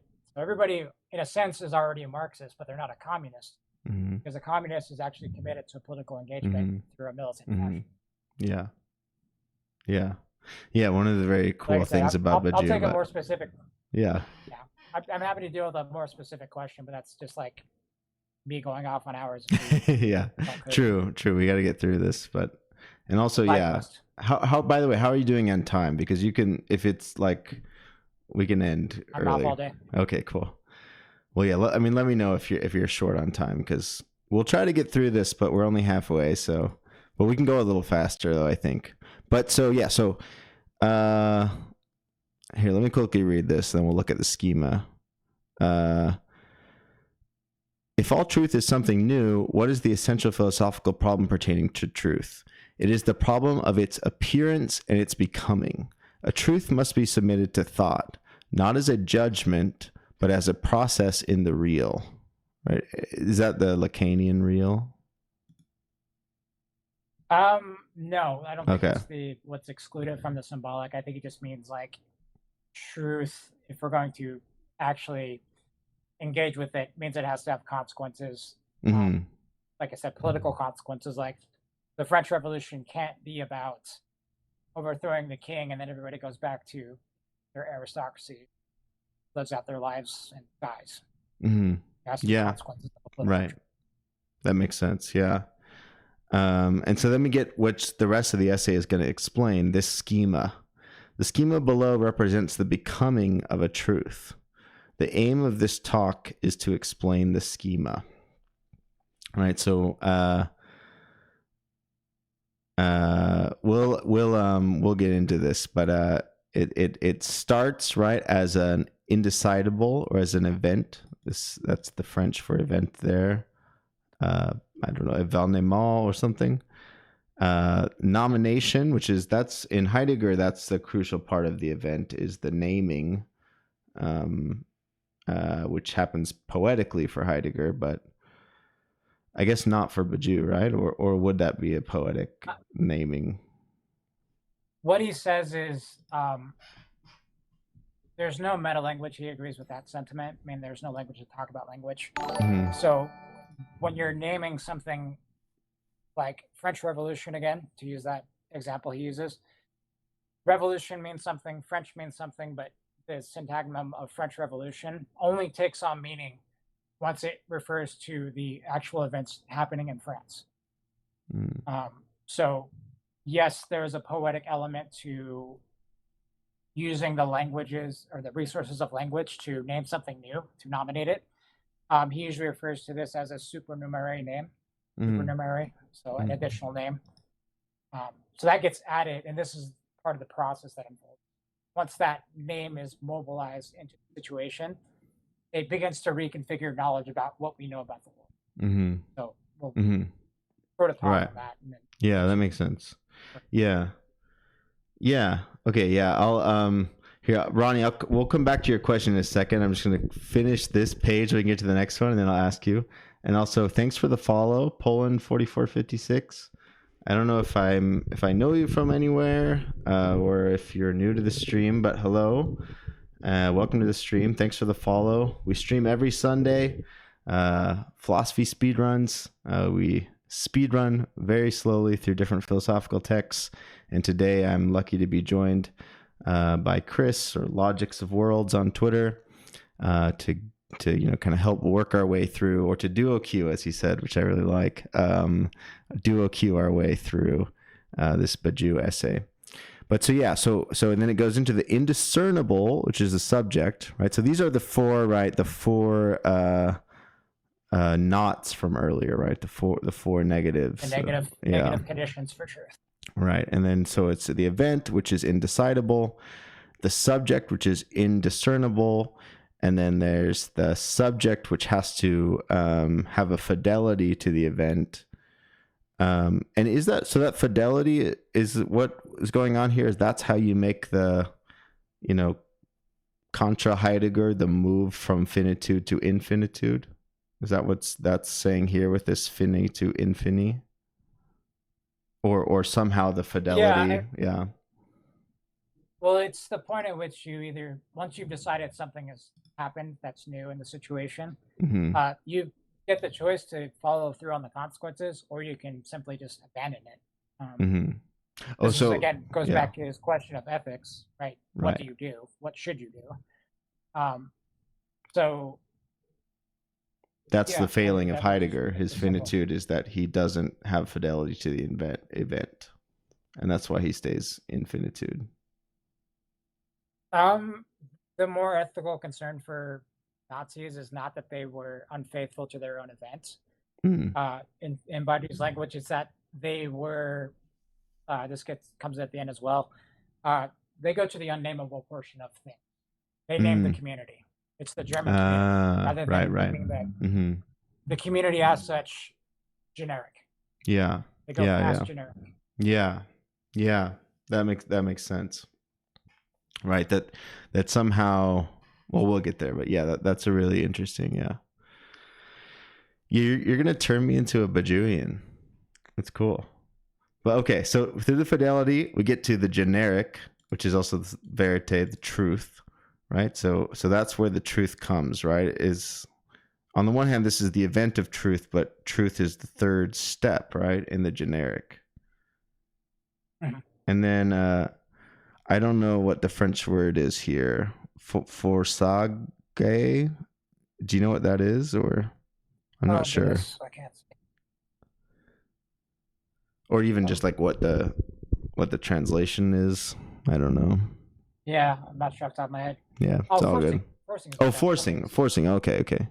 Is that, would it be related to, like in Hegel, force and the understanding? Do you know? I don't think so. Okay. That's a shitty chapter to read. God, I hate it. It's actually specifically related to Cohen, the mathematician in the last century, his concept of forcing, the existence of generic sets. So, okay. Yes, and that's I referred to forcing, I think, earlier in terms of how we make statements about what the event is, what's happening with the event. Right? It's not a language, a knowledge statement through language. It's a truth statement about language, about what will have taken place, rather than what is the situation as such. So forcing, in a sense, once you've made that statement, you then have to sort of make the conditions of the situation catch up to that statement. Yeah, that makes sense. That's really cool. And so then the forcing leads to the last step, which is the unnameable. And then the words here, I think, bien mal, are good and evil, right? Yes. So if the Nazis are our example, for instance, the good is the unnameable, and then the Nazis are evil because they name it. Is that right? Or what they name is, as I said, being, or the community as such. Right, but so is, like, to use them as the example, is it that if you're good, you won't name it, and if you're evil, you will, or it's just the specific naming? Yeah. You accept a limit to what can be named within a situation. Okay. The truth doesn't totalize everything itself as truth. Okay. It's a generic truth rather than a specific truth or particular truth. So in that sense, that leads into the issue of, well, who's the truth for? Is it a universal truth for everybody, or is it particular to a community of people? Which, again, back to the Nazi example. So the idea of having something unnameable, having a proper limit to what cannot be named, and accepting that as its proper limit, is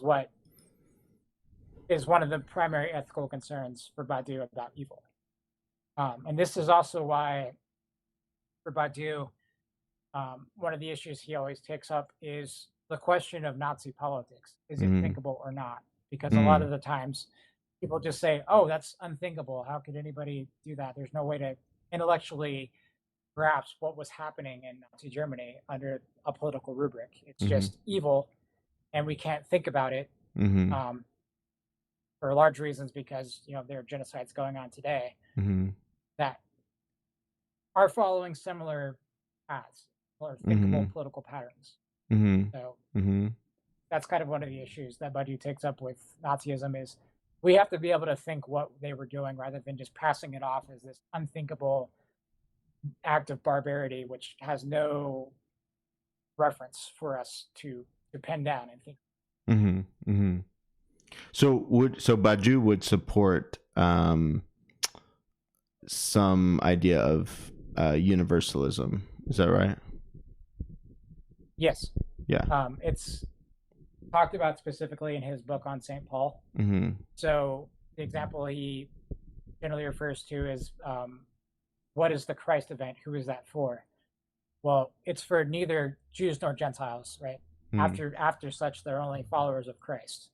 So it eliminates, or what he uses as the phrase, diagonalizes through the situation of known elements and rewrites them into something generic, picks out something generic. So yes, he does uphold universality. One of his famous phrases is, those who abdicate universalism abdicate universal horror. I can't remember. I'm sorry. Yeah, no, that makes sense. Yeah. Those who abdicate universality give up the universe for. So. Yeah. Yeah, I mean that makes, and that actually that really makes sense. So yeah, that example with Christianity really makes sense. And so like and Nazism still, for instance, affirms like German and non-German. It doesn't or whatever. It keeps this kind of exclusion and non-universal, and that's root of the evil. Is that right? Yes. Yeah, that makes sense. It translates into the practical politics of the Holocaust, the mass extermination of Jews, because they don't belong to the situation of what he would call a simulacrum of the event of Nazi politics. So yes, Nazis were faithful to their event, but it was a false event because it wasn't universal. It didn't apply to everybody. Yeah. That makes sense. Okay. Did you, Ronnie asked in the chat, I don't know, there might be many places, so I'm not sure, but he asked, where did Badiou disagree with Zizek about Marxism? It's a good question. I'll give a really quick response. So Badiou and Zizek were sort of running buddies throughout the mid-2000s, up until about the time that Badiou published his much anticipated book, The Communist Hypothesis. And at the end of that book, there was an appendix, which was an open letter to Slavoj Žižek. And in it, Badiou criticizes Žižek for his take on Maoism. Žižek had released one of the Verso Revolutionary Series books with an introductory essay on Mao, introducing a lot of Mao's texts. And basically the issue that Badiou took with Žižek in this was that Žižek concedes too much to the sort of narrative about Mao, much based on the publication of the biography of one of Mao's doctors. So he just kind of lets that slide. But the question, of course, is the events of the Great Proletarian Cultural Revolution. Zizek sort of seems to suggest that paved the way for capitalism, a return to capitalism, and that all the revolutionary outbursts was for nothing. And much the same way Badiou says, well, was it true that the failure of the Paris Commune was a path of restoration for French Republican society? So these are the kind of issues that Badiou took with Zizek openly and in public. Because you'll notice that Zizek makes a lot of references to Badiou. That's actually how I got into the name Badiou, was reading Violence. And so in that, Zizek talks about the atonal worlds of Badiou, and so that got me interested in reading Badiou. But later, as they go on, they kind of become more critical and divergent from one another. It's funny that in a book called The Left That Dares Speak At Name that Zizek put out, he refers to Badiou as his absolute best friend, I think. Kind of cheeky. As opposed to the one where he referred to in Defense of Lost Causes as like Badiou is a true friend because he told me to shut up during a lecture that I was giving because he answered my cell phone and was trying to have a conversation while I was giving a lecture. That's funny. But yes, there are actual like political disagreements between the two at this point. I think what Zizek really wants out of the world, other than a more powerful NATO, as a provocative statement, is just that we transition into a faceless bureaucratic socialism where things just happen and are administrated and we don't have to think about it. Whereas Badiou is going to be committed to the idea that politics requires subjective intervention and thinking. So I hope that maybe touches on some things for you. If not, let me know. Hi, Sea-Dog. Great to see you. Glad you're here. We're Sea-Dog's been here since almost day one, so glad to have you here. We're working on Badiou right now. Sea-Dog is also in Salt Lake City, so we got wow, lots of Salt Lake City going on. Some people have tuned in. I feel like it's worth just quickly throwing up here that sounds weird actually, putting up on the screen some what we've done so far. So I'll throw this up quickly, put it up quickly, whatever.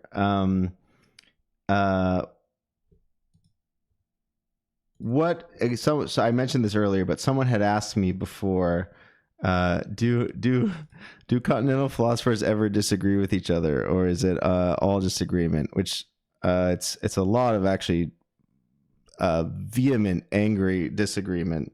But if you want some explicit proof, here we go, because this is exactly something we've been talking about on the stream a lot, this question of the event for Heidegger.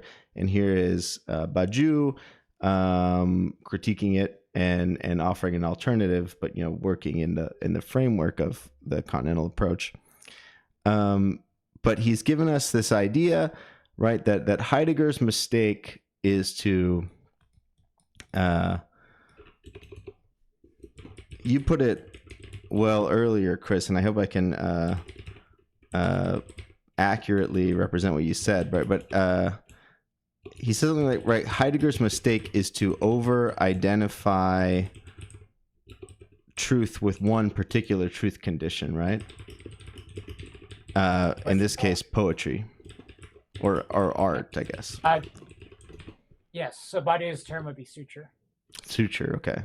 Instead of identify, over suture. Yeah, okay, that makes sense. It is. It's a chapter he refers to. It's a chapter he discusses it. Manifesto for Philosophy, his idea of sutures, which in his second manifesto he'll refer to the 4 conditions of truth being overexhausted. So under capitalism, right, what is art? It's advertising and media and these kinds of things, right? Politics is obviously just liberal democracy. Love is just fleeting interests on Tinder and casual dates and casual sex.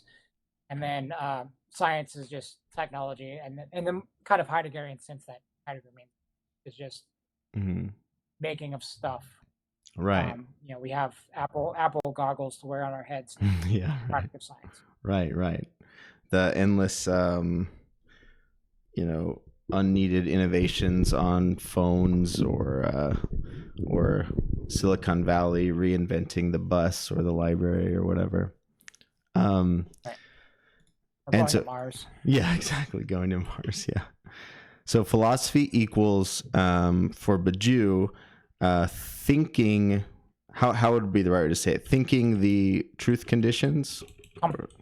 Compossibility. Compossibility of the truth conditions. Yeah. So if you remember, Leibniz thinks the compossibility of all possible worlds. Like God is creating the universe.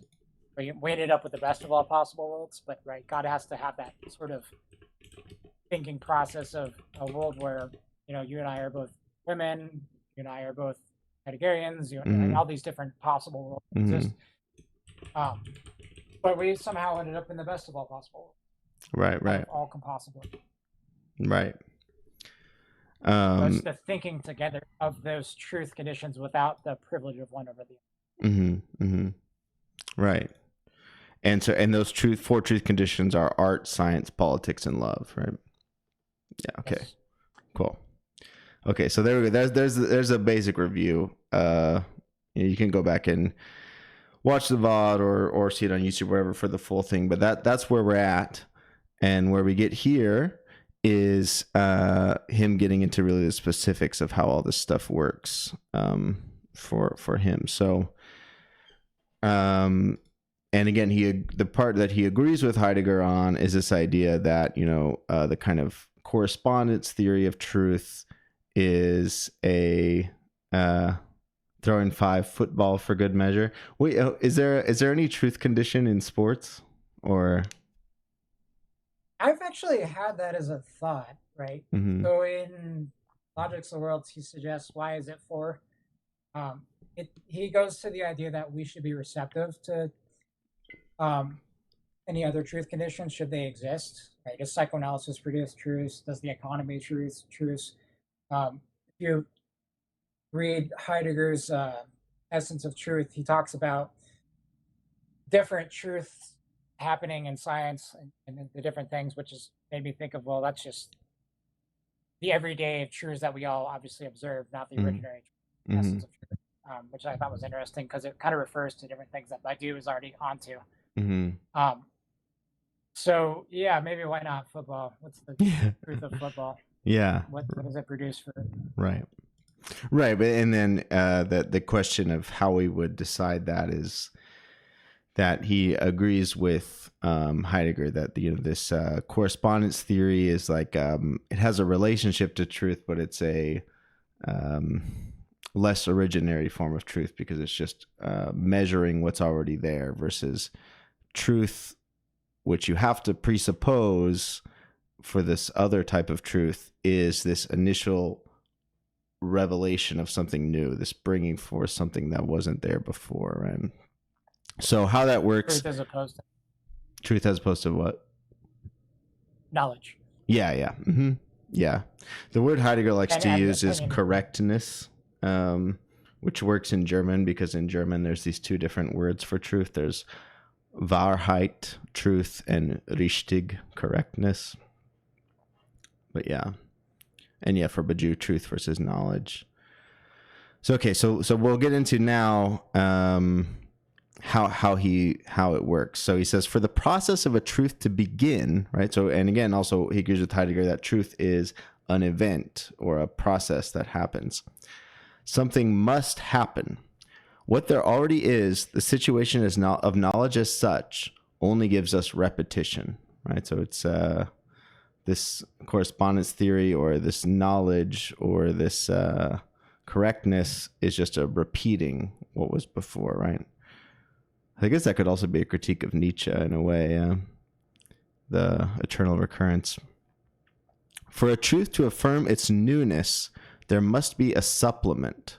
This supplement is committed to chance. It is unpredictable, uncalculable. It is beyond what is. I call it an event. A truth appears in its newness because an eventful supplement interrupts repetition. Examples: the appearance with Aeschylus of theatrical tragedy, the eruption with Galileo of mathematical physics, an amorous encounter which changes a whole life, or the French Revolution of 1792. So that's all four examples right there: art, science, love, and politics. Yeah, do you have anything you want to say about that, or is the supplement the fact that it's a chance is the supplement, or it supplements what we know about the world? Oh, I see. It adds new things to know to the world in a way. Right. So what is art after, say, cinema is invented, right? What is it? Do we know about before we actually looked at people making motion pictures? What does that introduce that's new about art? We were talking about Benjamin in your streams. Yeah, right. And how art is different than theater, right? It's the cutting together of images in a sequence, edited, overlaid with music, and those kinds of things, as opposed to a live production performance. Right. So what is, and do we accept that as art? Do we think that it belongs to the situation, or is it just something trash that is a bunch of Marvel movies that people on green screens? Yeah. Right. There are those. Yeah, it's a good point. I mean, last Sunday when I was reading Benjamin work of art in the Age of Mechanical Reproduction, some of this stuff would have been helpful for us, or like for me to have brought up, because it's like in the question of AI here, we were talking about this, like that AI can theoretically infinitely reproduce any type of art. It can repeat, but can it, which seems like a crucial question, invent a new type of art, right? And that seems like potentially the answer is no.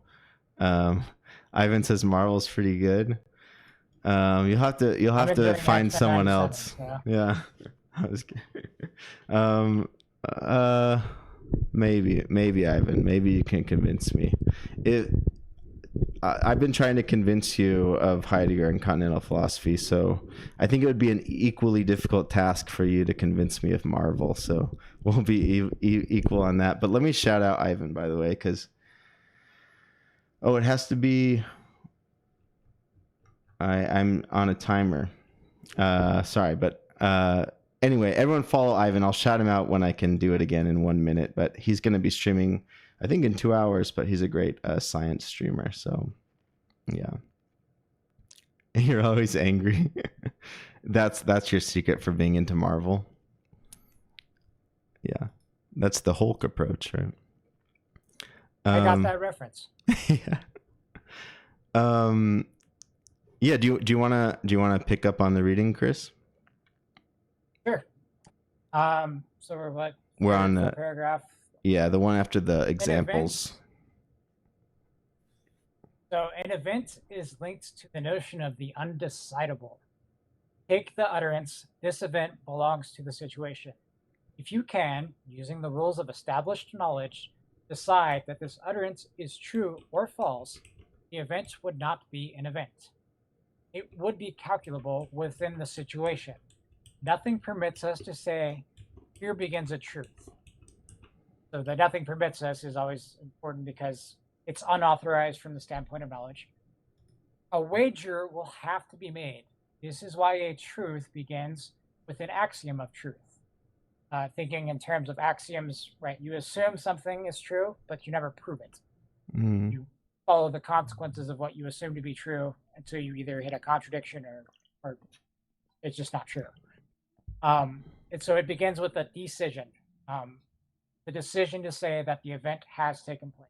Mm-hmm. I did always like Heidegger's take on decision, right? It's a to take something that's cut apart and to decision it, to put it into one thing, to uncut it from itself. So the fact that the event is undecidable imposes the constraint that a subject of the event must appear. Mm-hmm. Such a subject is constituted by an utterance in the form of a wager. The utterance is as follows. This has taken place, which I can neither calculate nor demonstrate, but to which I shall be faithful. One of my sort of pet peeves with Badiou is the fact that some people like to think of the event as some sort of miracle or something that just spontaneously happens. And I think here's one such instance where he's saying, the fact that the event is undecidable imposes the constraint that a subject of the event must appear to make that decision that there is an event. So it's not something we wait around for to take place. It's something that we, given the constrained possibilities of the situation, we're able to say there's a different possibility of moving forward politically rather than going to the voting box and electing candidate A or candidate B. But that possibility is firmly suppressed by the state of the situation, by what we know about the situation, by the repetition of the situation. So yeah, I mean, it totally, I mean, it makes sense to me, right? This sense also, that that this. So, and again, also, I should put this in the notes.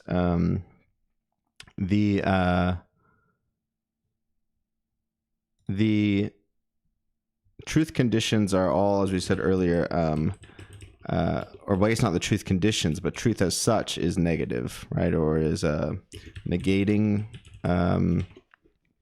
And so in the first, each four of the four steps, there's some negative movement. And the first one is this undecidable. Yeah, exactly. Like it's Heidegger talks about this when he talks about the event. Also, this attaching the property true or false to a proposition would have to come further down the line than the event itself, because the event is if it could be easily measured up in the way that you do in the correspondence theory of truth, it would have to be already known in some sense. It'd have to be repeated. But in an event, there's a genuinely, I was going to say new situation, but is that right or no to say new situation? Yeah, I would say that's right. It's a situation that emerges out of the old situation, Mm-hmm. because at a certain point, music changed, but then it just Mm-hmm. becomes part of the status quo. Mm-hmm. Mm-hmm. Punk rock is now the status quo for Right. a lot of people. Right. Um, Yeah. so the other thing I would kind of point out in this situation, this is again going back to my comment about Badiou being an analytic philosopher until the event. If you take somebody like Frege or even Carnap, where they're telling us how to use language according to grammatical statements to then decide what's true or false, we get situations like the Morning Star and the Venus Star, the same thing. You know, that statement is true. Substitution, salvatate, all those sorts of things. The question is, what happens when you add something new? Mm-hmm. Right? How does language evolve in Mm-hmm. that paradigm? Mm-hmm. Mm-hmm. Right? How do we add new knowledge? And that's Mm-hmm. something I've always sort of held against Frege et al. And Russell when we talk about, you know, the present king of France is bald. Sure, that I understand syntactically what that means and what it amounts to, but now account for something that's different, Right. from what you already know. Right. Right. And so,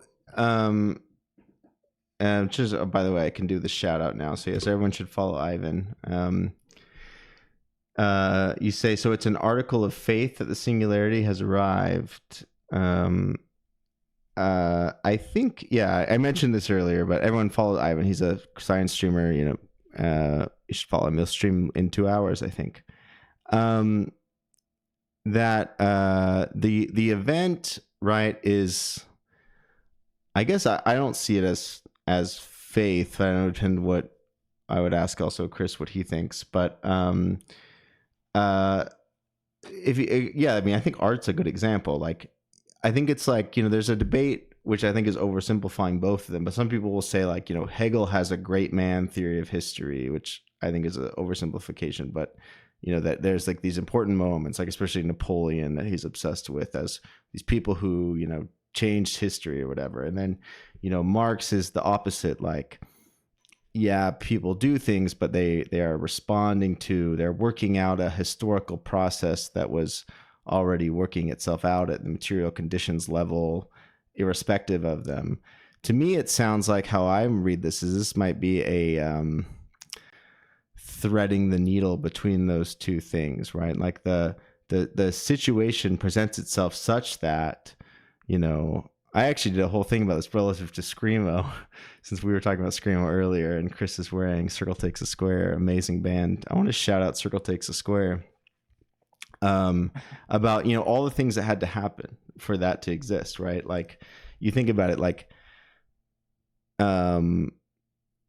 there had to be the invention of chords, of intervals, of scales. So there was even music in the first place in terms of a recognizable thing. And, you know, in the ancient world, the intervals were based on real proportions in nature. You know, an octave really is a 2-1, and the fifth, which is the basis of a power chord, is a 3-2, etc. The problem, of course, with that is that it's not possible to change keys in that because it won't work, because the math doesn't line up perfectly. But once calculus is invented, people can invent using irrational numbers, a true 12-note octave scale, and then you have the idea of modulation. And then once you have that, you have the idea of intentionally playing out of key or out of the scale. And then that opens the possibility of what if you just didn't have scales at all? And then, you know, at the same time, you have the development of the electric guitar, and you have Jimi Hendrix's, you know, using the feedback. Well, there's this whole history. And all of that had to happen for it to be possible in the 1990s for a Screamo band to decide that they're going to play totally just chromatic and scream, whatever. So it's like there had to be all this stuff that made that even possible. but also it could have been that like no one named that event as an event, right? No, it could have been possible that no one did it, right? People did, But it could have just said that's screaming and noise. That's not music. Exactly. And moved on. Right. And so then that would have been right. That would be to say that there would, if that had happened, no one would have made the decision to say that an event has taken place. Is that right? That would be what Badiou refers to through Malame as nothing will have taken place except for place. Interesting. So there was no event. To say that no event happened was, again, just something that didn't register as music within the encyclopedia at the time, which would be excluded from any kind of determination of music. And we would say that's not music, and then stop playing that. Right.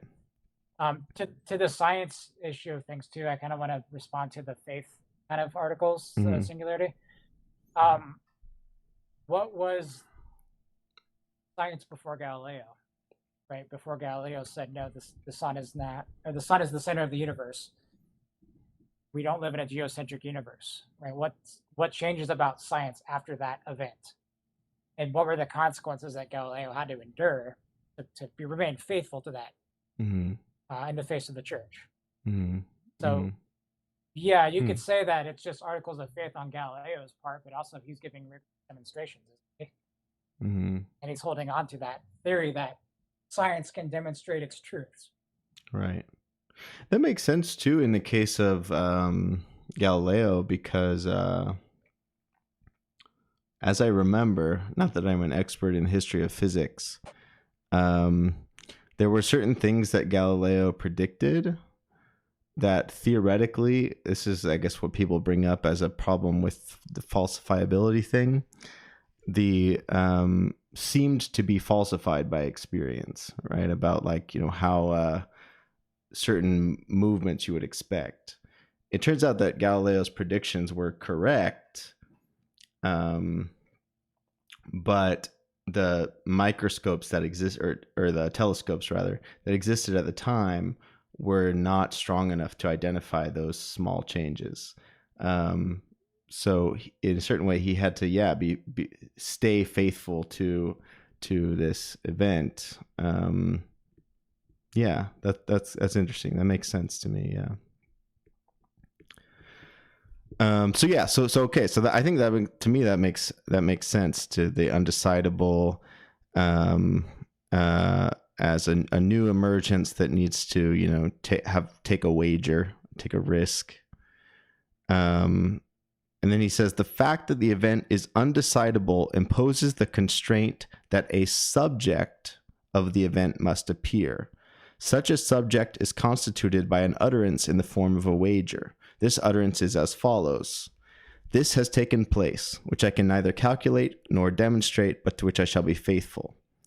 A subject is, to begin with, what fixes an undecidable event, because he takes the chance of deciding it. And then also, in Heidegger, the event opens the possibility of decision by genuinely showing the possible courses before you, and you can take one over the others, versus being locked into whatever progress you're marching down. I do also want to say subject in this sense doesn't refer to a singular individual. So a subject of love is what he referred to as the couple, whereas the subject of politics regards the community of people, whereas the subject of science is the one, procuring scientific knowledge about certain things, and the artist being the subject of art, to the truth of art, of their creation. So it's never a strictly reducible to a single, special individual. Yeah, that makes total sense, right? So Galileo is not the subject, but the scientific community of the time, or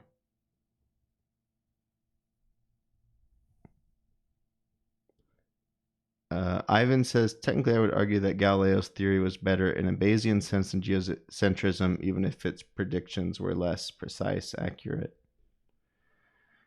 Yeah, I mean, I think that's in accord with what Badiou is saying here, right? That in a certain way that the limitations at the level of correspondence theory were not the issue, since it was the genuine recognition of an event and needing in a certain way to take the wager.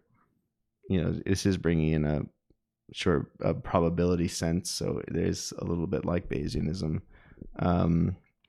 of taking this wager that's true.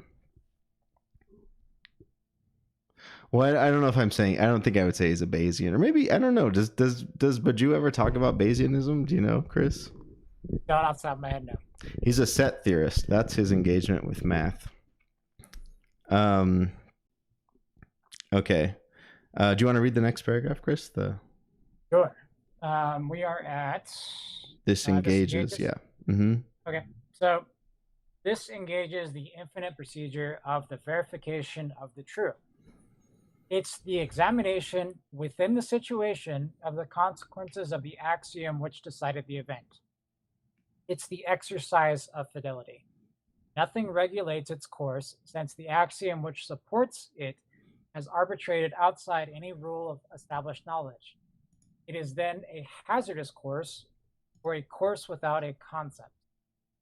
But what is a pure choice? A choice without a concept. It's obviously a choice confronted by two indiscernible terms. Two terms are indiscernible if no effective language permits their distinction. But if no formula of language designate or distinguishes two terms of the situation, it is certain that the choice of having the verification passed by one rather than the other can find no support in the objectivity of their difference. It is then an absolutely pure choice, free from any presupposition other than that of having to choose, with no indication marked by proposing terms. The choice by which the verification of the consequences of the axiom will first pass.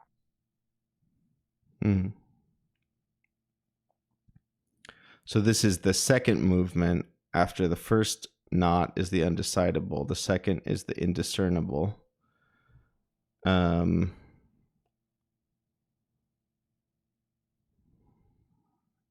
this is where we introduce the exercise of fidelity.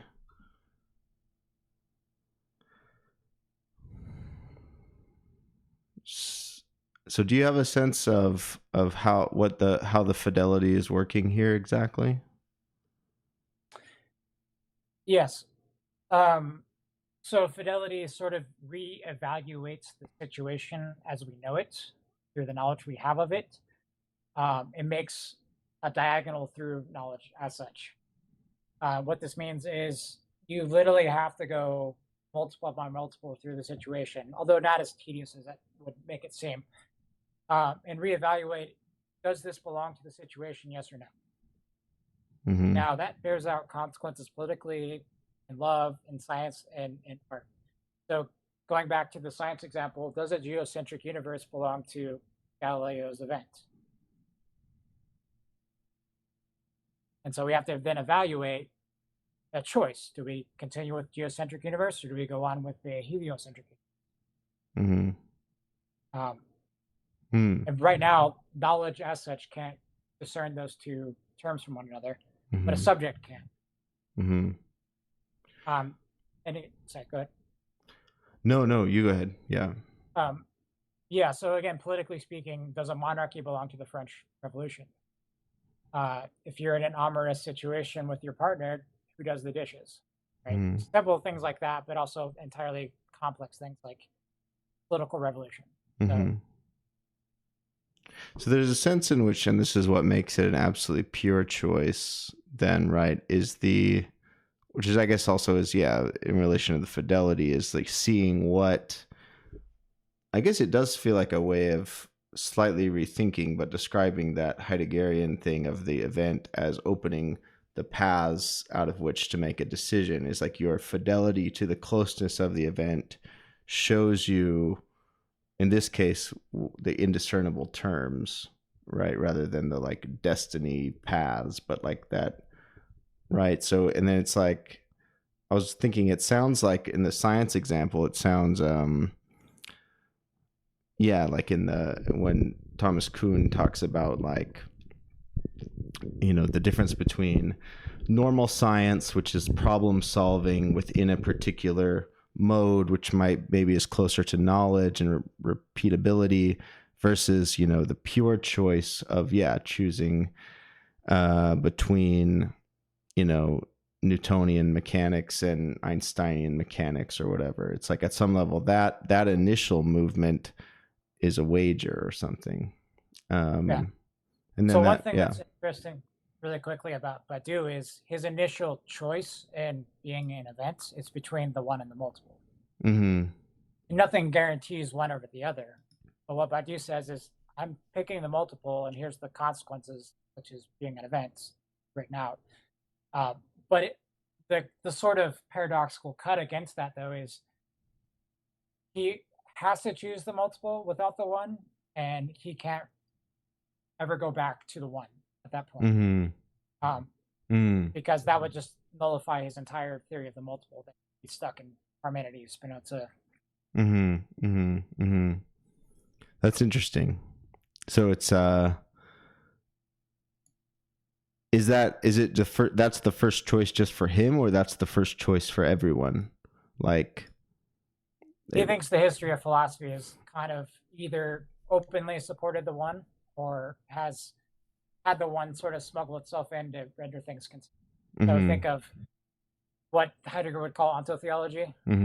Right. Descartes would be the best example of, oh yeah, I'm a pure thinking subject who can access eternal truths and knows what I'm thinking. And what happens if a demon tricks me? Yeah. Well, no, God comes in.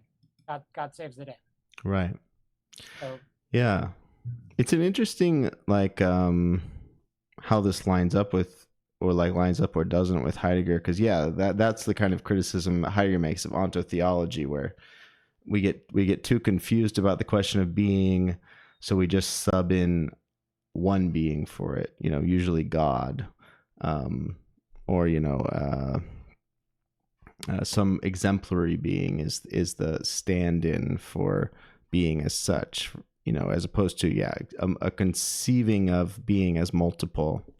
But I was wondering also, because also, you know, for instance, Heidegger thinks Nietzsche succeeds at avoiding that, but that Nietzsche still, for him, falls back into ontotheology because he has no theory of being. He only has a theory of becoming. Wispy vapor. Right. Of yeah. I think yeah.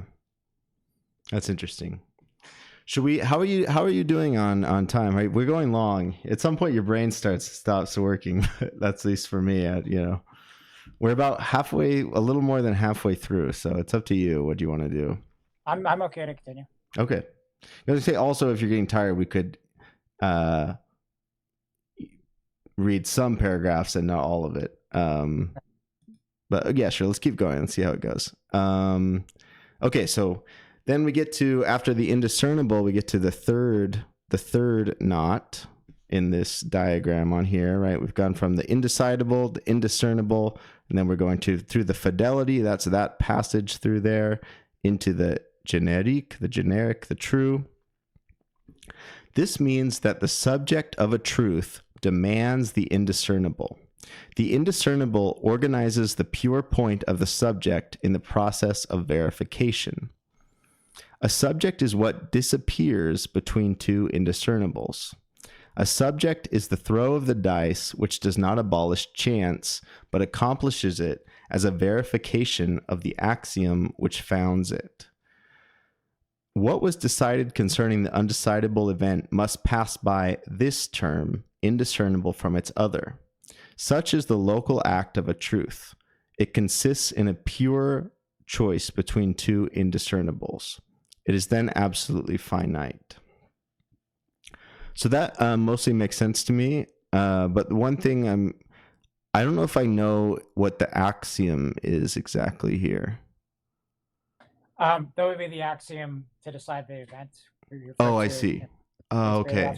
So again, just the idea of something being axiomatic means that. Yeah. Sorry, Ivan says in the chat. I appreciate it. Yeah. Funny today. But yeah, the idea of an axiom being true or false is assumed. It's not ever proven. This is also, again, going back to why Badiou relies on set theory, is because the axioms, set theory is axiomatized presentation of the multiple, meaning that you just assume a set of axioms and then you follow the consequences. And then for those who, this will be like a quick side note, the difference between naive set theory as composed by Frege, which was ruined by Russell, over Russell's paradox, right? So you just change the axioms. Same thing with geometry. You accept Euclid's geometry but reject the parallel postulate, you get non-Euclidean geometry. So the axioms themselves are not guaranteed. They're choices. There's nothing about God coming in and saying, these are the axioms, these are the commandments to follow in ontology. Yeah, that makes total sense. I'm curious here. I'm just going to check quickly. So the etymology of axiom, or the origin in Greek, is what is fitting to thought. So that's interesting. That makes sense. Like the thought, the axiom has to be founded, and that's the verification is in relation to the axiom, and that's how the subject has to make the wager, is to make a choice to which brings forth, which is a fitting of the subject's thought to the axiom, which thereafter opens the space to have knowledge by relation to verification relative to that axiom. Does that seem right? Okay, yeah. That makes sense, yeah. Yeah, it's really interesting to have a more to have an alternative approach and a more worked out theory of how this event works, than what Heidegger has. So yeah, this is cool. Do you want to read this, for example, paragraph? Sure. For example, the world of Sophocles is a subject for the artistic truth that Greek tragedy is a truth initiated by the event of Asclepius. This work is creation, pure choice in what before it was indiscernible, and it is a finite work. However, a tragedy itself, as artistic truth, continues unto infinity. The work of Sophocles is a finite subject to this infinite truth. In the same way, the scientific truth decided by Galileo is pursued unto infinity, but the laws of physics which have been successfully invented are finite subjects of the truth. So that makes sense where he really departs, or how this fits into Heidegger here, and where he like explicitly is rejecting Heidegger here, that the work of Sophocles is finite, like Heidegger said. But again, if Heidegger's taking this Aristotelian approach of go out and see things holding sway and passing away, versus Plato is affirming the possibility of math and representation. Here Badiou is taking that Platonic affirming of math and infinity, a mathematical concept, that tragedy, like Heidegger says, is initiated as an event in history by the event of Aeschylus. But tragedy itself, even though the individual works, say, of Sophocles are finite, once initiated, it's infinite, right? There can be tragedy after Sophocles. Right. And so it's like, I guess it's not like a category, is it? But it's like something that once tragedy exists, it exists for infinity, as like a, in the way that a triangle exists for infinity, whether there are any particular triangles or not. Well, you'll notice at a certain point, there's a creation of new tragedies, but it's discernible as tragedy. You recognize something similar. Right. Right. As in that path, right? It's not something entirely new. It might be a new take on tragedy, but Right. or a different work of tragedy, but Right. it's legible as tragedy. Right. And so in the same way that somebody had to invent Screamo, but now that it's invented, AI even could reproduce Screamo, you know, in the absence of any human that wants to hear it or whatever. I mean, it's like listening to a new band. Have you listened to the Frail Body record yet?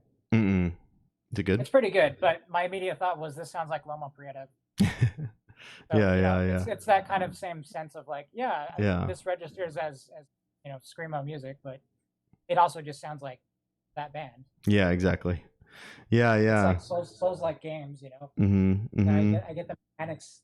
It Yeah. plays like Dark Souls. Yeah. Right. Exactly. There was like, when and that's often, I guess, the thing you see in art is that, like, when Demon Souls came out, it was getting all these like bad reviews, and people were calling it this like the mainstream press was like, oh, this is just this weird Japanese game that's too hard, that makes no sense. But like people who knew it was cool, and it built up over time, and now it's an established thing, and you just get these boring remakes. But like when there's something genuinely new, it like can take a while to like catch on or whatever. Yeah. So he says, in the same way, the scientific truth decided by Galileo is pursued unto infinity, but the laws of physics which have been successfully invented are finite subjects of this truth.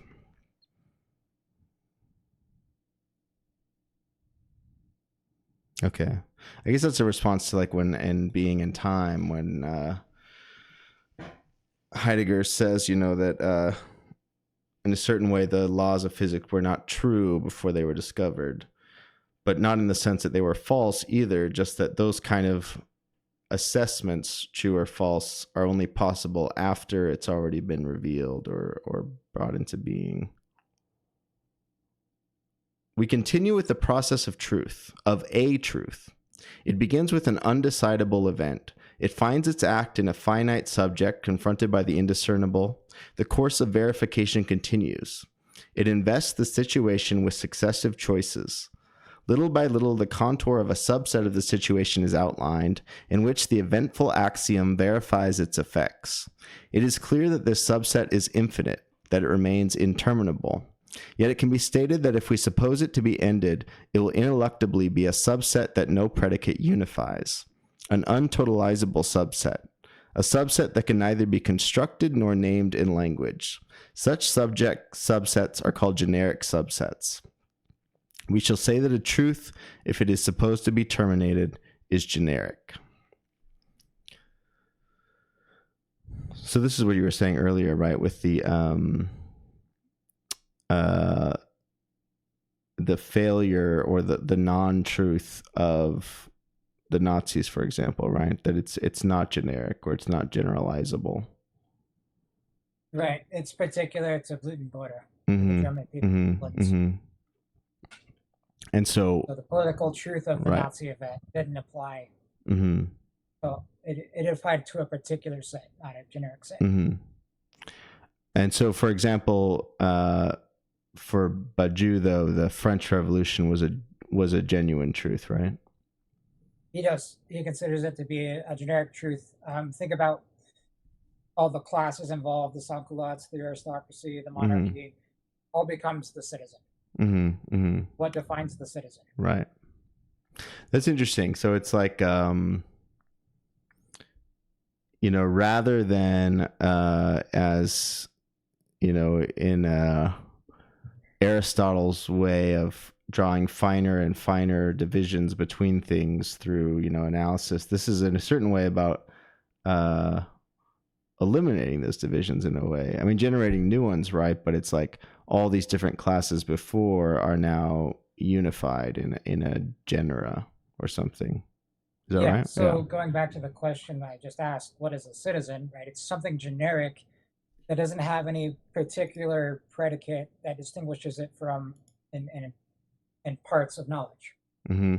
So if we go back to this idea of knowledge being very fine line divisions through language, where we know things and things are decidable, a generic is what distinguishes that which is why he says, we shall say that a truth, if it is supposed to be terminated, is generic. So truth has to remain generic because knowledge is. That makes sense. Do you want to go on the next paragraph? Yeah, sure. Hey. How, in fact, can a succession? Yeah.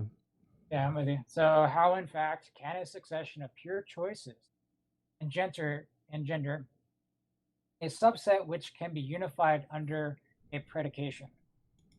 The course of a truth would have to be secretly governed by a law, or the indiscernibles where the subject finds its act would have to be, in reality, discriminated by some superior understanding. But no such law exists. Invention and creation remain incalculable.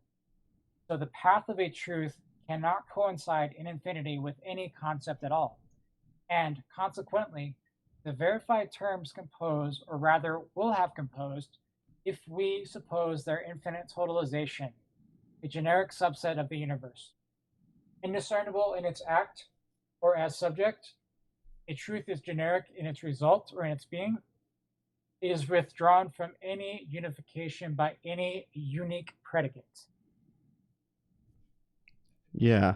So, okay. So it really makes sense to me. I think also, it seems like one thing I've thought about, it seems like one worry that people have, especially like Badiou's peers, like Derrida or Foucault, or I'm not sure about Deleuze,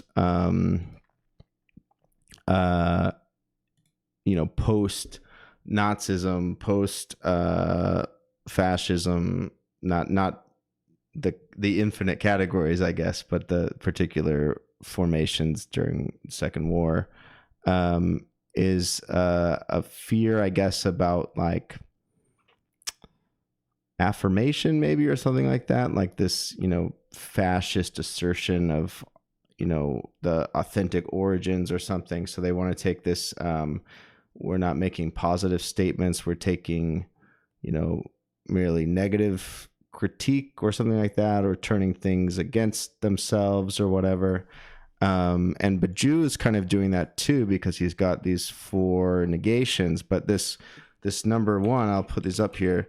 We've got the indecidable, right? The starting point of the event. Then we've got the it was the unnameable. Is that the second one, right? Indiscernible, generic, and unnameable. Okay. Indiscernible, right, which is the subject. I can actually put those on there too. Subject, indecidable is the event. And then 3, which is the truth, is the generic truth. That there's where I feel like Badiou gets his answer there, right? That you can, how we avoid this kind of like sophistry or lack of a meaningful engagement with truth, or lack of a real philosophy, is right here, because we get truth in number 3, the generic. But the generic is precisely, in the way that someone calls generic something bland or whatever. It's, it's a negation of particularity in a way. It's the genuine building of something like class solidarity or whatever, for example, but that's generic. It's not a particular or something. Right. And so it's a generic set as such. Mm-hmm. So the elements that it would contain and presents aren't particularized as such, but yet reach out and sort of collect together different elements under a new name, but not as a particularly discernible name of knowledge. So this is, again, when it goes back to this idea that it diagonalizes through knowledge. It produces this kind of neither nor effect. So the Israeli-Palestine situation, Badiou's sort of looking forward to a time when there's neither Palestinian nor Jew, but some sort of secret third thing, as it were. Yeah, right. But that it's a state democratically for a generic set of people. It's no longer a religious dominated state for just the Jews. Right. Or conversely, an Islamic state, it has to be something generic. Right. So that's for Badiou, the cut of politics. Yeah. So is Badiou like a one state solution guy? He thinks there should be a binational state. That's what his on record statements are. He's most recently affirmed this in a talk interview he gave a while ago, but doesn't stop getting a shortage of anti-Semitism accusations either way. Right. I saw that it was on a Wikipedia page. Right, it has like a special section on his Wikipedia page.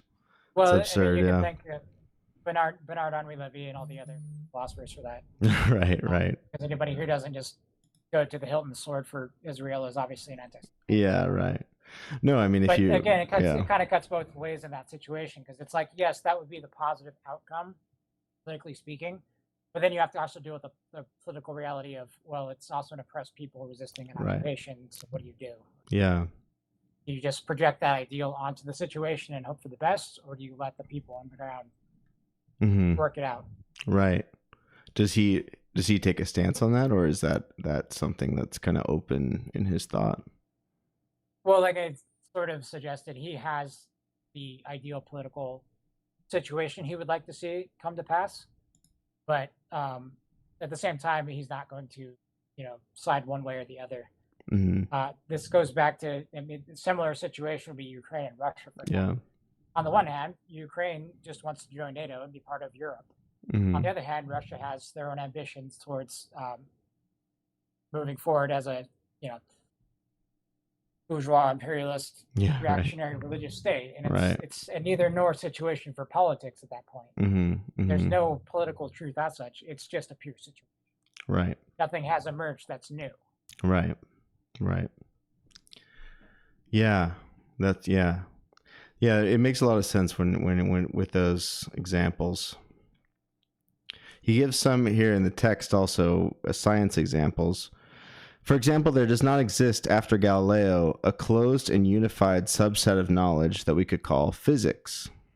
I guess because physics changes, right? Newtonian to Einsteinian or whatever. There exists an infinite and open set of laws and experiments, even if we suppose this set to be terminated. No unique formula of language could resume it. There is no law of physical laws, so the physical is a generic set, both infinite and indistinct.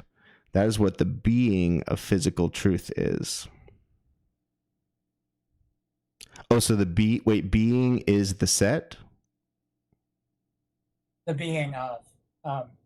Right. So okay. We could also think of being as a multiple in this sense. We're going back to the idea that being has multiplicity, but the set is being interchangeable with being interchangeable with multiple, right? The set of physical, the truth that physics applies is generic, in the sense that, what is he saying? No physical laws. The idea that Galileo's event is complete. But what it doesn't do is totalize everything we can know about physics. But rather what it does is it prescribes, right, no unique formula or language could resume it. But what we have are the ability to experiment and deduce things from what Galileo consolidates as physics. Cool. The mathematician of the nature, much to the chagrin of the Heideggerians. Yeah, that's right. Yeah, I mean, it's really interesting, right? So yeah, that makes sense. Like there's the physical as a generic set is open, and that's the being of physical truths. So it's like in Heidegger's, it's the second level of being. Infinite and indistinct. Yeah. So the being of it is it's infinite and it's indistinct. So you can experiment on things forever, but at the same time, it doesn't distinguish all the knowledge you could possibly accumulate. Yeah, okay, that makes sense. I'll try to keep reading so we can finish this. It's going a little long. In the same way, after the 1792 revolution, there were all sorts of revolutionary politics, but there is no unique political formula which totalizes these revolutionary politics. The set called revolutionary politics is a generic truth of the political. does that mean that there's no way for something to, but there's still a way that something would not count as revolutionary politics, right? Or no? Oh, certainly. Yeah. I mean, the sense we're getting here is that there isn't a formula for revolution. That we just do what they did in 1792. Yeah, that makes sense. And then we get the same sort of outcome, because the Bolsheviks obviously did it differently. The Chinese obviously did it differently. The Cubans did it differently. The national liberation circles were different, but they're all, again, going back, they're all discernible as revolutionary politics, much the same way that we were talking about screamo music. Yes, bands sound similar, and they might use same producers and people who record them and different equipment and all those kinds of things. It's still legible as screamo music. Yeah. Do you actually? This is I know you like this album, so I can ask you, because I think this is a good example, or a good way to frame this question, right? I would consider Nothing to Write Home About, the second Get Up Kids album, an emo album, because they were touring with Mineral and Sunny Day Real Estate and all the other emo bands. You can see the influence of that. Of course, some people would call it, and kind of makes sense if you listen to it abstractly, like more of like a pop punk album. Granted, those are two genres that are not so distant, but usually they're separated. And it seems to me like if you call it an emo band, it's because to you it really matters that they thought of themselves as an emo band and that they were in the emo community scene and blah blah blah. Versus if you think it's a pop punk album, you think none of that shit matters. What I hear are power chords and like, choruses and whatever. So I hear particular features that I associate with pop punk. Like, does Badiou have a, like, which things count for how something gets identified as belonging to a set? Or like, is it like, does the listener or the viewer decide, what makes something count? Or does the creator decide what makes something count? Or, I mean, the art example is kind of tricky because I don't feel like anybody's going to die over whether or not the Get Up Kids is, pop punk or a secret thing. Yeah. But you definitely see it play out in politics. I mean, the Russian Revolution obviously fragments, and then you get a Trotskyist faction and you get a Stalinist faction. And the question then becomes, well, who is right? The real answer then becomes, what are you willing to risk? Yeah. What are you willing to actually commit yourself to a Stalinist politics? And then the question becomes, well, what does that even look like in 2020? Right. Well, yeah. So, or like in terms of like, like distinguishing leftist revolutionary politics from like a fascist revolution. Like, is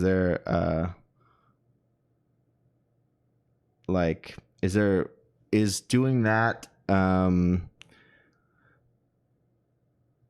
like, how, can I do that in Badiou's, and yeah. So it comes down to, again, this idea of the generic versus what you would call identitarian politics, which again goes back to you think of the Nazis. What was unique about the Nazis? They were German. They were born in Germany. They spoke the German language. They were, how does Heidegger phrase it? In the pictures between the communists and the Americans. But they somehow remained resolutely German in their origins and identity. And that forms the basis of their politics. They're reacting to the sort of quote unquote progress of the world at the time. But in order to maintain that community has to excise itself of its undesirable elements. So yeah, Badiou absolutely formalizes this and talks about it a lot. I mentioned it maybe a bit earlier when we were talking about the idea of Nazism as a politics, where Badiou says, yes, absolutely, Nazism is a politics. It's a thinkable politics, and it has consequences, which we can evaluate, as opposed to communist politics, which are meant to be generic, meant to think of no one particular subset of the situation against another, but rather a generic subset, be it the masses. What Marx called the proletarian at some point was that the only generic feature of it was that you have nothing to sell but your labor power in order to survive in the world, but not that you're an industrial white male worker at a factory versus a Starbucks barista. Yeah. Okay. So that makes sense. But so in that sense, it's for instance, you know, in the Get Up Kids example, like whether they're an emo band or a pop punk band, they can't just themselves decide. The same way a group of fascists can't just decide that they're revolutionary politics or something, right? Well, the Get Up Kids example sort of hinges on what did the Get Up Kids think that they were writing, right? Yeah. So in the case of art, they can. Creating that album, those songs, right? The decisions about how the songs were written and constructed, and you know the tones of the guitars, the lyrics, all those things that congeal into that album, the materiality of the album itself. That's all decisions by the Get Up Kids as the artistic creator of the album. However, once it's loose in the world, it's like, maybe it sounds pop punk in some parts, but that's only because things are legible as pop punk, right? There's certain tropes and tendencies in pop punk that are legible. Yeah. And so obviously the question of mixing genres and having things be indiscernible in that sense. Yeah. It's kind of, like I said, there's no real stake in it for art for me as somebody who reads Badiou, where it's like, no, somebody has to die because the Get Up Kids, somebody said the Get Up Kids is pop punk. But the fascists, on the other hand, have to go. Right, exactly. So well, so I guess that makes sense. And but like it is kind of a question, though, I think, to think about it this way with Badiou on the fascist question is, if you're engaged in a communist politic, then the question is, do the fascists belong to the situation? So if you've ever encountered the Heidegger-Marcuse debate, where Marcuse was like, Heidegger, what the fuck? And Heidegger's all like, but I mean, it's no different than what was going on in the Soviet Union. And Marcuse's response was, this is the thin line between barbarism and civilization. Now, what makes the bourgeois class set in the situation is not they're ontologically bourgeois. They're not born in being as bourgeois, right? They can give up all their wealth, and as human beings can filter into a new situation, one without private property, and participate in the community as such. So the fascists, on the other hand, are going to expel the Jews because they're not German. They can't be German. It's in their very being as a Jew for the Third Reich that excludes them from the situation. So then the question becomes, right, what do you do with the fascists in a communist revolution? Can they be rehabilitated? You have to go through the situation and make those decisions based on a certain axiomatic principle. So, it all kind of depends on how things are running their course. Yeah, it makes sense. I mean, I guess, I think, the thing I'm trying to get to, which I think that does answer it, is like, can like one person put sets a different way and other person understands the sets differently, or is the way things are organized, like there's a like objective fact about which sets things belong in? So when I talked about the encyclopedia of knowledge, there's not one totalizing encyclopedia. There are many encyclopedias. Okay. So there's an encyclopedia of knowledge for what constitutes pop punk, constitutes screamo, what constitutes underground music, right? And then those subsets would belong to that. And then of course, right, how do you distinguish?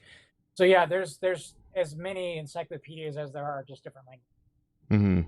But there's not a set of everything and one encyclopedia which through language divides up all those multiples into a universal definition.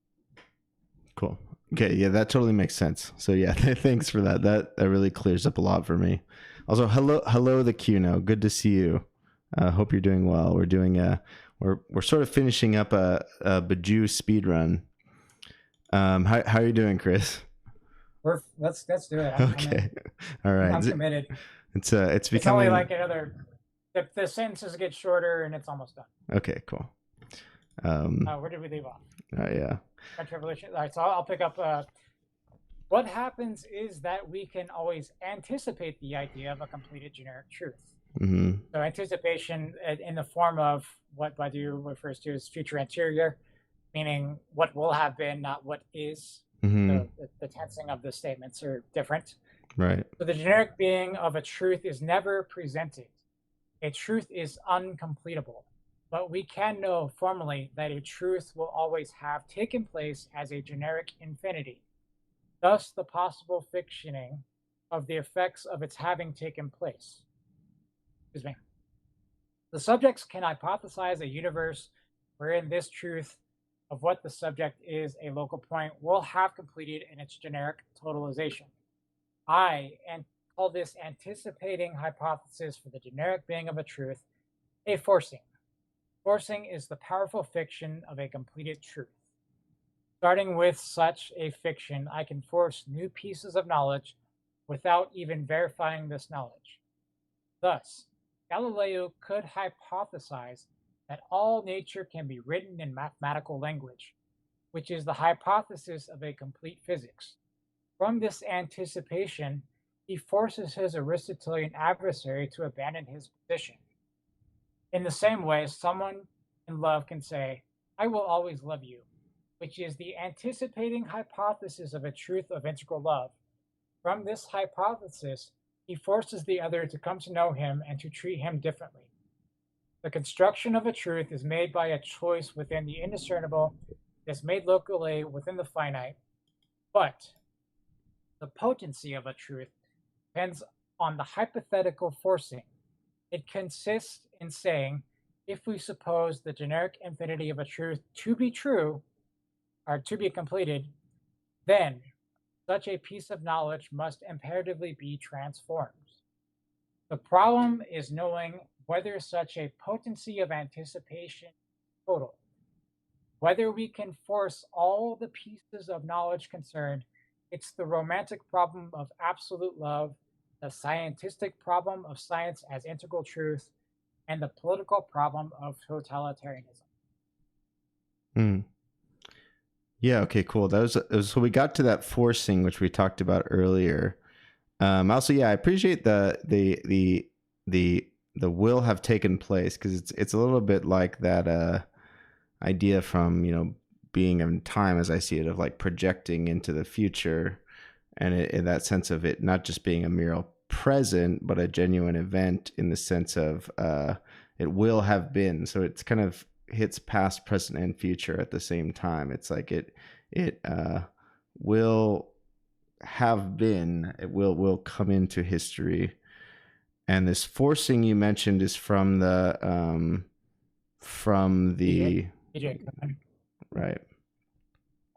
Okay. And then we got to the title there, the construction of a truth.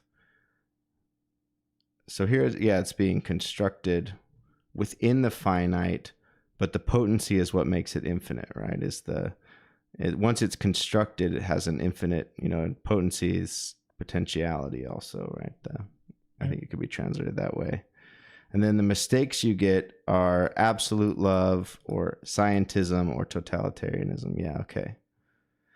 This problem can simply be expressed thus. Can we, from the finite subject of a truth, name and force into knowledge all the elements that this truth concerns? How far does the anticipating potency of generic infinity go? Okay.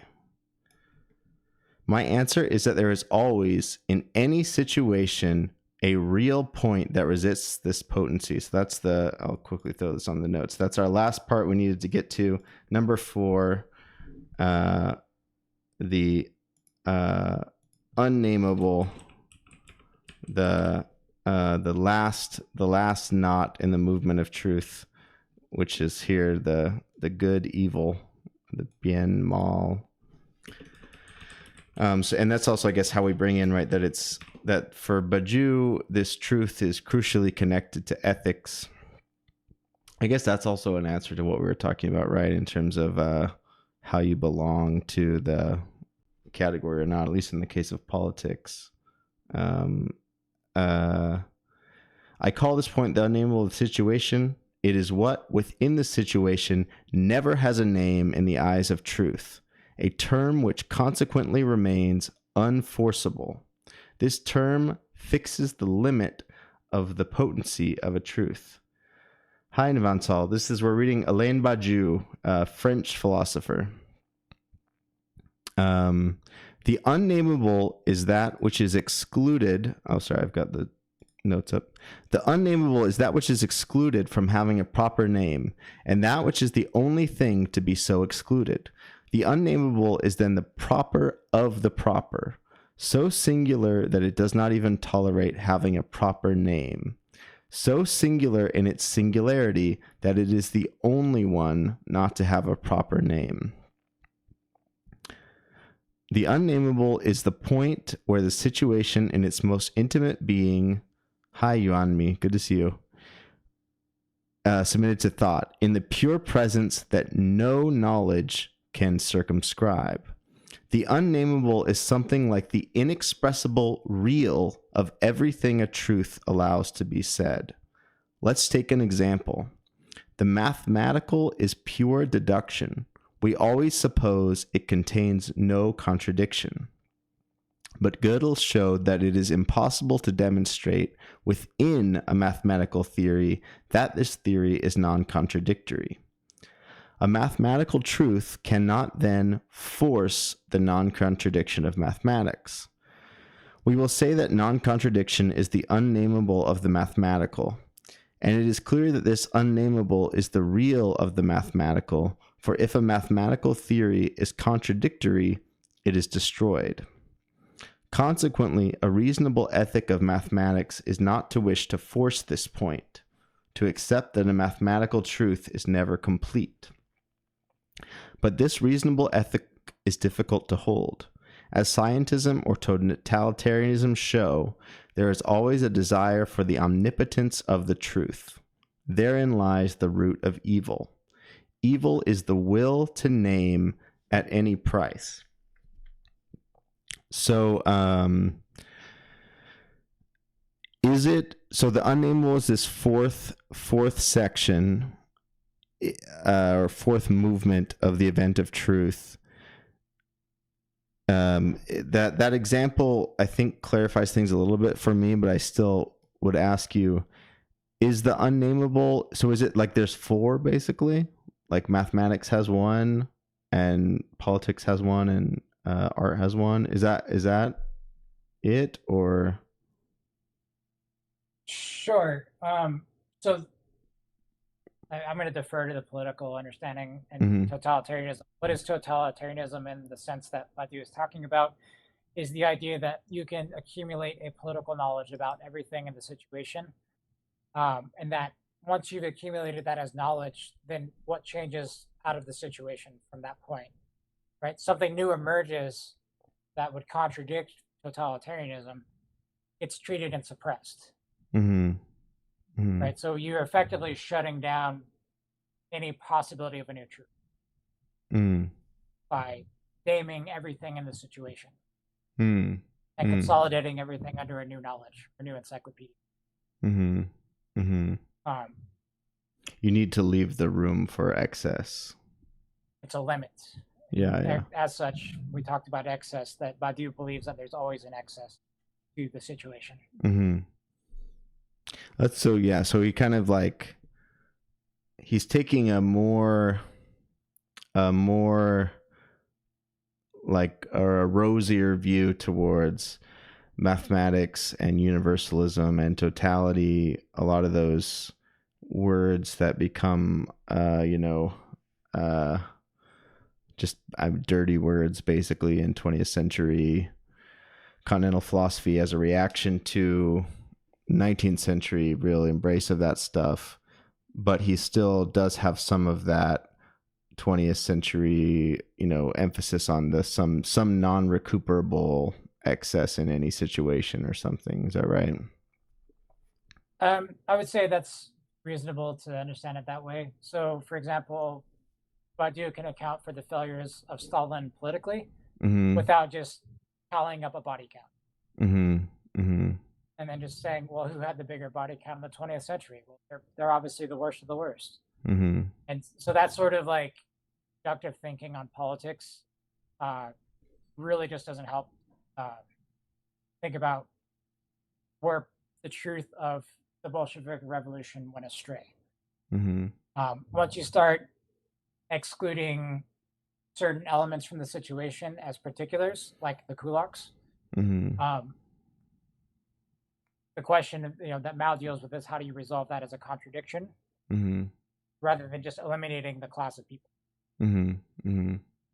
Yeah, actually, I was going to ask you. So does Stalinism become in this fourth moment for Badiou an evil? I would say yes. So his position is that Stalin completed the world historic revolution of communism. Right? Socialism had been established in the Soviet Union according to Stalin. It's the socialist society that's going to always be. And so at that point, it's a matter of stabilizing that and preserving that in the face of anything, at the price of anything, right? So dealing with the kulaks as a political problem just meant liquidating them as a class, but not reincorporating them in a generic sense back into socialism, because they weren't the proletariat class; they were the kulak class. There can only be one class, because Marxism, according to Stalin, had assigned only one class for the future of the revolution. And Badiou thinks that that Mao avoided the mistakes that he attributes to Stalin, right? Badiou sides on Mao politically as a communist over Stalin. So whether or not Mao was successful in really overcoming the contradictions of socialist development in China, for what Mao recognizes the failures of Stalin, I mean, that's more of a historical question. I think obviously Badiou is going to side with the, how shall I say, movements that Mao made on revolutionary politics in China, and dealing with the new emergence of a bourgeois class, because he obviously saw that take place in the Soviet Union after Stalin dies. They're what's typically referred to as revisionism, not like in the historical sense of just going back and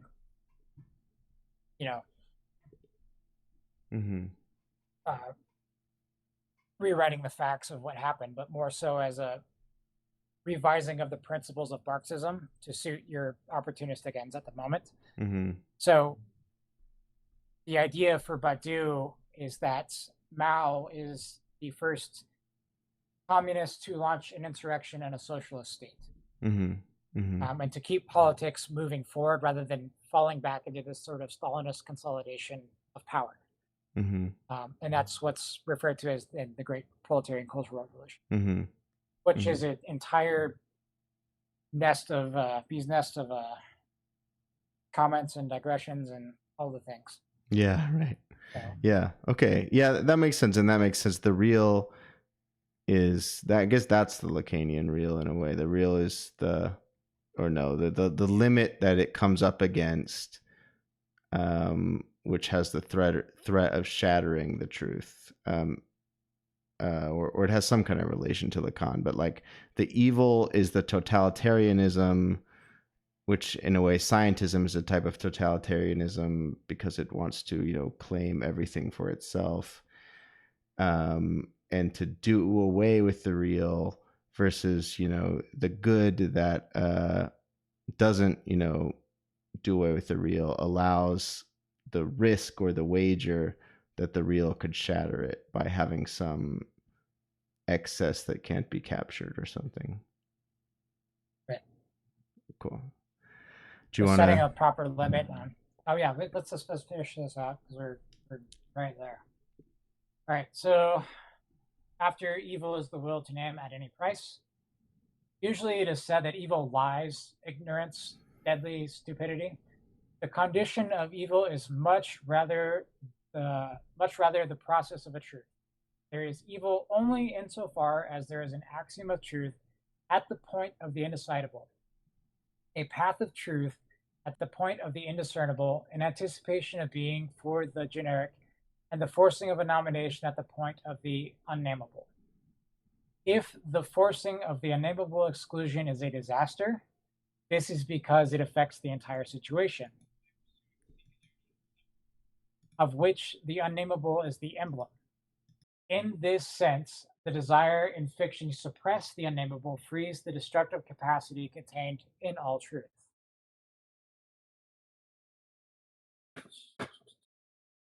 You want to hit that up while I move my screens? Yeah. I was telling Ivan in the chat that I unfortunately lack the relevant Star Wars knowledge here to know who Grand Moff Tarkin is. I don't know if you know who Grand Moff Tarkin is. I do. He's the bad guy in Star Wars Episode 4, who's on the Death Star, who captures Princess Leia. Okay. Played by Peter Cushing. Okay. And infamously wore bunny slippers the entire time because he was never filmed below like the waist. Oh, really? That's funny. That's interesting. That's interesting with our the Benjamin I was talking about last week. The view of the camera. Yeah. That's good. Right. All right. So the ethic of a truth resides from then on entirely in a sort of caution as far as its powers are concerned. The effect of the undecidable, of the indiscernible, and of the generic, or else the effect of the event, of the subject, and of the truth must admit the unnameable as a limitation of its path. Evil is, finally, the desire that the all can be said. To contain evil, the potency of the truth must be measured. What helps us is a rigorous study of the negative characteristics of the path of truth. The event is undecidable. The subject is linked to the indiscernible. The truth itself is generic and untotalizable, and the halting point of its potency is the unnameable. This gives us 4 negative categories. Their philosophical study is capital. This study can be nourished by all the thought events which shape our times. The undecidability of an event and the suspension of its name are features of politics that are particularly active today. It is clear for a French man or woman that the events of May 1968 continue today to compromise an unattested and anonymous promise. But even the 1792 revolution or the Bolshevik Revolution of 1917 remains partly undecided as to what they prescribe for philosophy. The theory of indiscernibles is in itself an entire mathematical theory, from the Galileos group to the indiscernibles of the theory of models. But we can also say that one of the aims of contemporary poetics is to be found in language, a point of indiscernibility between prose and poem, or between image and thoughts, or pop punk and emo. Yeah, exactly. The theory of the generic lies at the heart of the ultimate forms of the logic of sets, following on from Paul Cohen's theorem, but the modern politics of emancipation, freed from the dialectic scheme of classes and parties, has as its aim a generic democracy, the promotion of the commonplace, of the equality abstracted from any predicate, and a whole field of prose such as Samuel Beckett's tries to successive subtractions to designate the naked existence of a generic humanity. Finally, the unnameable is the central motif for a thinking of the political that wishes to submit Nazism to thought, just as it is for the poet who explores the limits of the force of language, for the mathematician who looks for the indefinables of a structure, and for the person in love tormented by what love compromises of the sexual unnameable. You want to take the last? Yeah, sure. I want to quickly ask you just to clarify on this. So you're costing the speedrun time. Oh yeah, true. Well, do you have time? Just quickly, I want to ask you that's about fine. evil. Yeah. It's a joke. Okay. But I know because it's like I feel that way now, and it's at some point there's a point at the stream where you just pass some ability to think coherently. But the evil here, this is important, obviously, term here.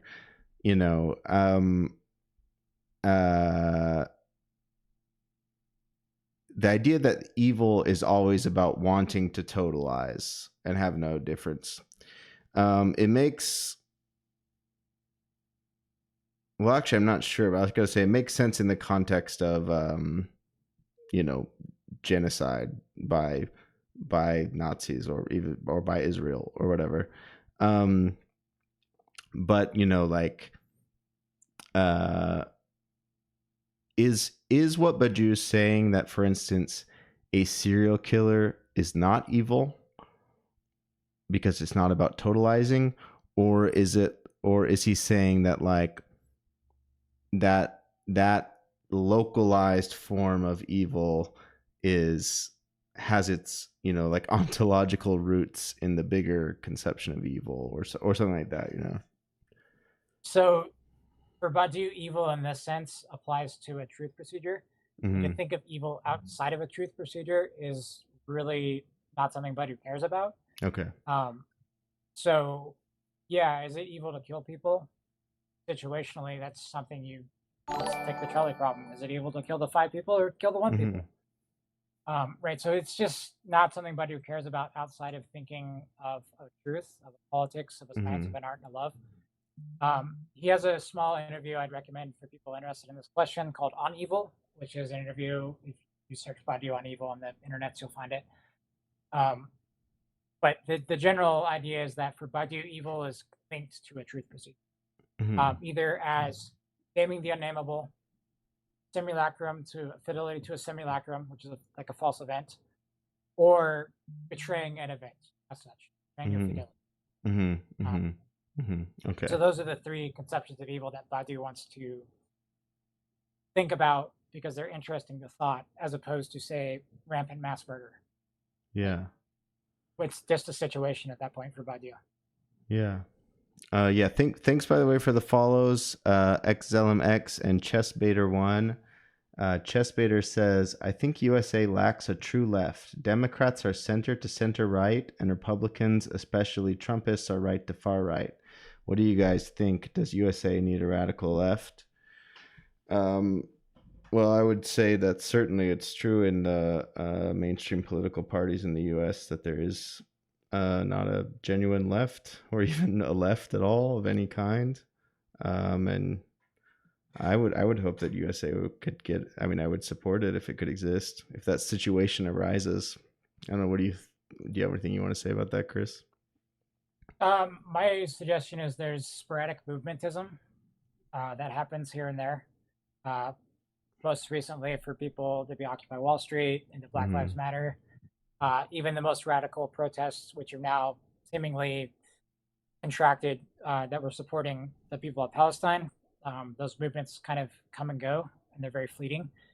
And Badiou talks about this in his Rebirth of History book, about how political organization needs to account for these movements and also seize on the actual possibilities of consolidating them into a real politics.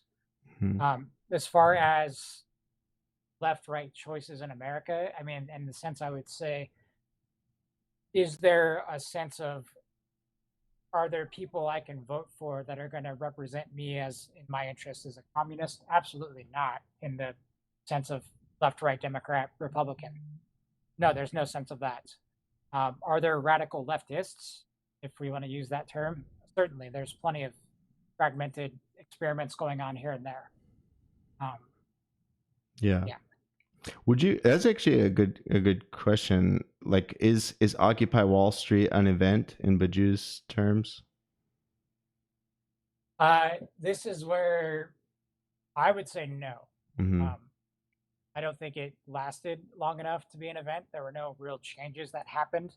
Right? We still live in capitalism. Yeah. The 99% are still suppressed by the 1%, which was the big slogans of the time. At the same time, you could ask, was Black Lives Matter, the protests around Michael Brown, the people who organize politically movements and marches and reforms and those things, has anything fundamentally changed since Black Lives Matter?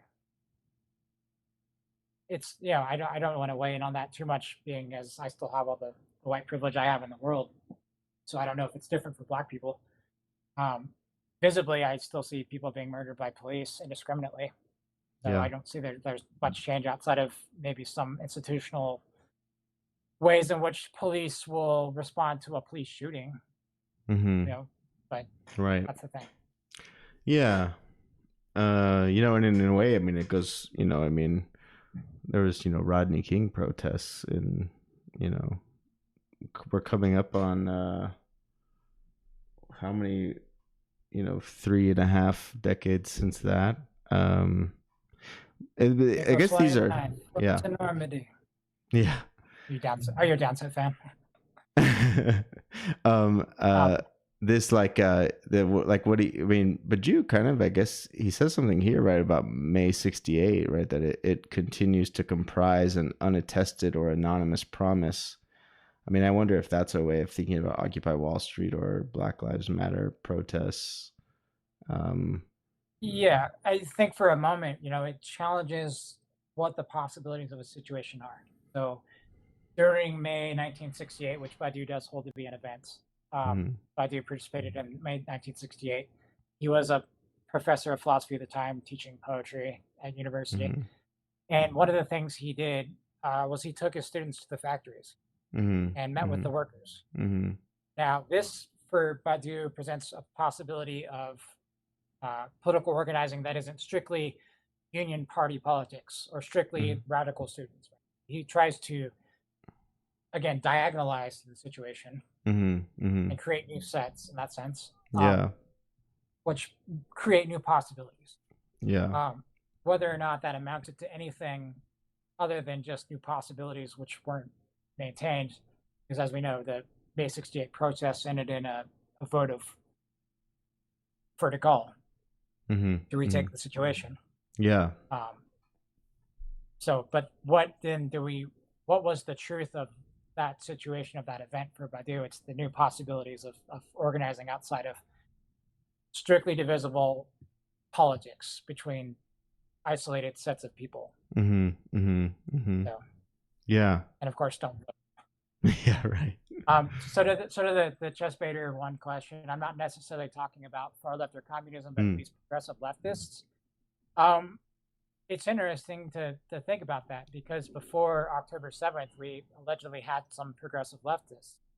But then when it comes time to, stand up to Israel and support their right to defend, everybody toes the line. So progressive to a point, but at the same time, it's one of those decisive, I wouldn't say I was going to say event, but decisive world events that really shows what people are about. Do you think that those events that failed, they had well, I guess not, but I was going to say, they had like the first moment, but then they never had the second moment where a subject decides? But I guess they did. I guess that's not the issue. It's that it's just that certain changes that you would hope to follow from those events has not happened, from May 68 or Occupy Wall Street or Black Lives Matter protests. Or this is why I think Badiou is a materialist, is because he doesn't think that ideas are going to save us. It's only part of the situation. So, Badiou, spoiler alert, is a Platonist. Considers himself to be a materialist Platonist, and concerns himself with the materialism of ideas rather than just sort of the ideas themselves. So that we have like a picture perfect idea of what a just society looks like doesn't entail that we can install that idea in any conditions, anytime, any place. So the idea of forcing has to deal with what we can anticipate as being true, but at the same time still has to reconcile itself to what the situation is. I can't go take over a factory without having the police show up. And then at that point, what do you do about the police? So it's this sort of like sequence of events that unfolds and tests your assumptions about what politics is, and what your ideas of justice are, and how to create those situations that we need to consider in Badiou's apparatus of thought. Mm-hmm. That's the sort of big takeaway for me. Yeah. Yeah, that makes sense. All right, let's finish this speed run. I'll read the final paragraph. Thanks for being here for the whole thing, Chris. Thus, the ethic of truths, relation or disrelation between the construction of a truth and its potency. Maybe that's this question here, the construction of a truth in the event versus the potency, whether we follow through on it or whatever, is that by which we take the measure of what our times are capable of, as well as what our times are worth, which is, in a word, the very task of philosophy.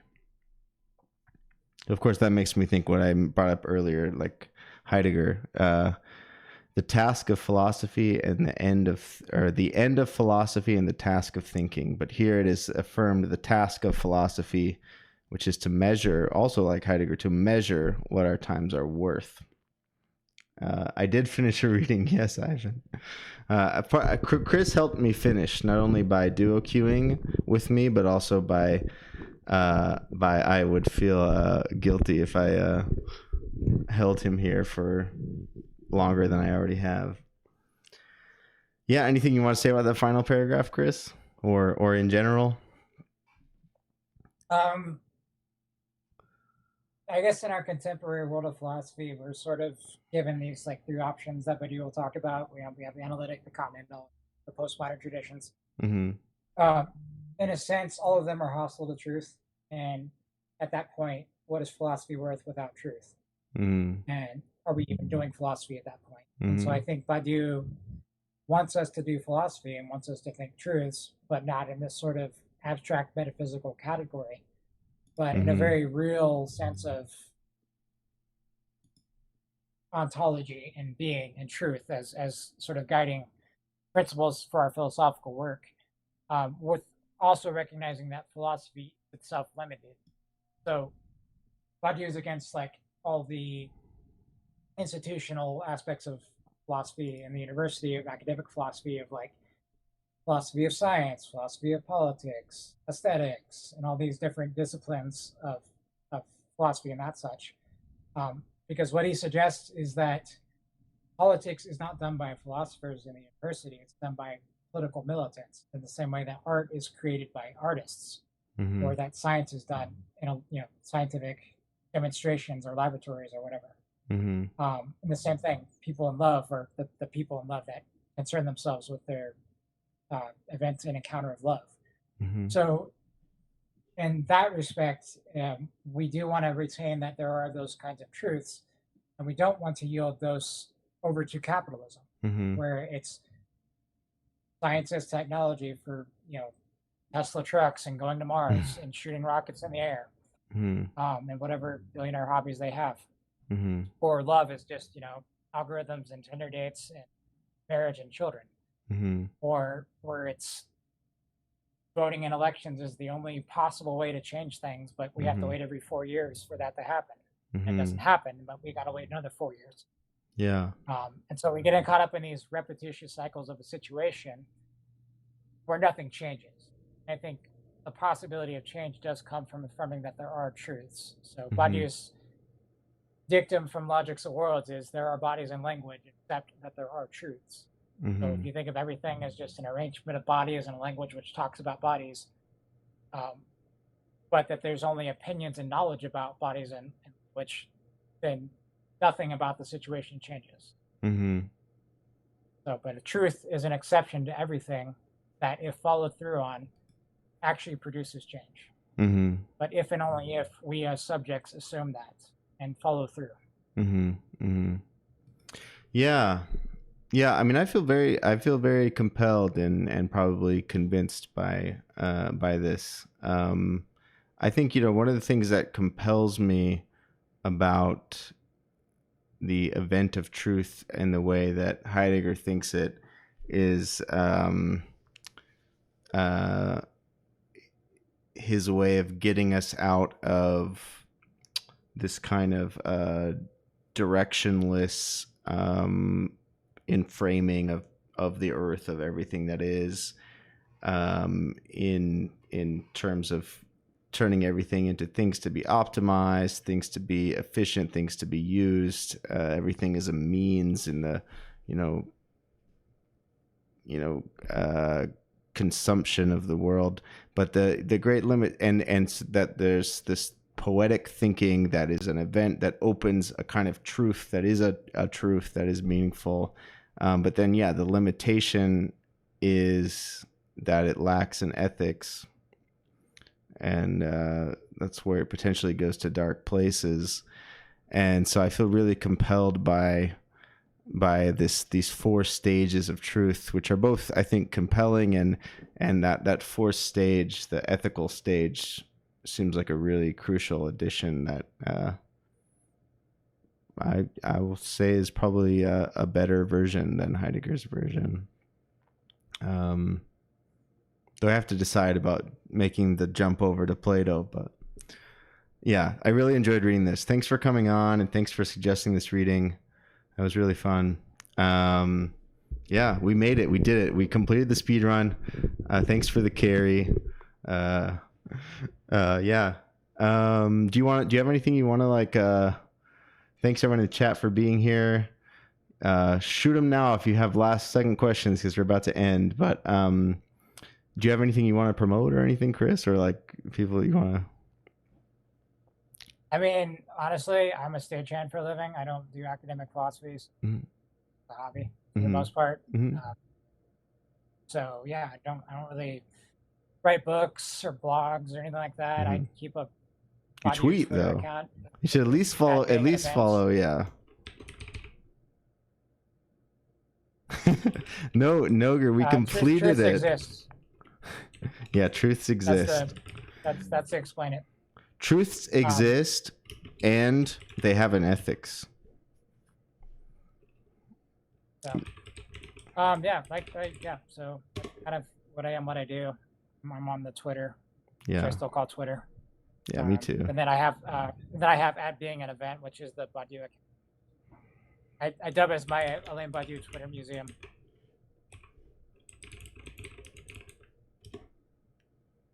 You put up a valiant fight. Yeah. I almost decided that there weren't. There weren't truths. Yeah. Yeah. Thanks. I here we can shout. I shouted out Noger earlier, but I'll shout him out again. Great philosophy streamer. He's on later. We're tired. We did a long stream. Yeah. Follow Chris on Twitter, and I don't know. Maybe are you gonna stream ever, Chris? Yeah, I don't really have much interest in streaming. Okay. Well, I would say I could shout you out, but this was fun enough as it is. Yeah, cool. Being a guest here and there is fun, but I don't want my own series. Nice. Yeah, well, thanks for coming on. It was really fun, and thanks for your. I do appreciate what you provide on a stream too. It's very relaxed and have philosophy discussion and let our thoughts wander, and yeah, it's great. Yeah, thanks. Yeah, I think it's an important way to engage with philosophy in the kind of loose, laid back, but not laid back in a not rigorous way, because we're also really going through the text, but just we're just talking about shit and having fun. I think. Do you have any? Destroy you with facts and logic. Right. Exactly. So I'm going to close out now. I opened with the band that's very important to me and to you too, because you're wearing their shirt. Circle Takes the Square. This is a funny anecdote. We went to a Circle Takes the Square show when we were in Utah at the same time that we didn't know each other. Yeah, exactly. Funny. We went to the same show. We might have even gone to more, but we found out beforehand that I had gone to when they did their reunion tour in was it 2013 or 2014 or something? 2013, that time period sounds right. At the Shred Shed. Right. Yes. Should I close with Circle Takes the Square again, or do you have another band you'd like me to play? Dealer's choice. I'm Okay. with whatever. I'll just close with circle takes square again. Awesome. Thanks, You have a everybody. great night. Chris and everyone in the chat. Thanks again. This was really fun. And I'm leaving.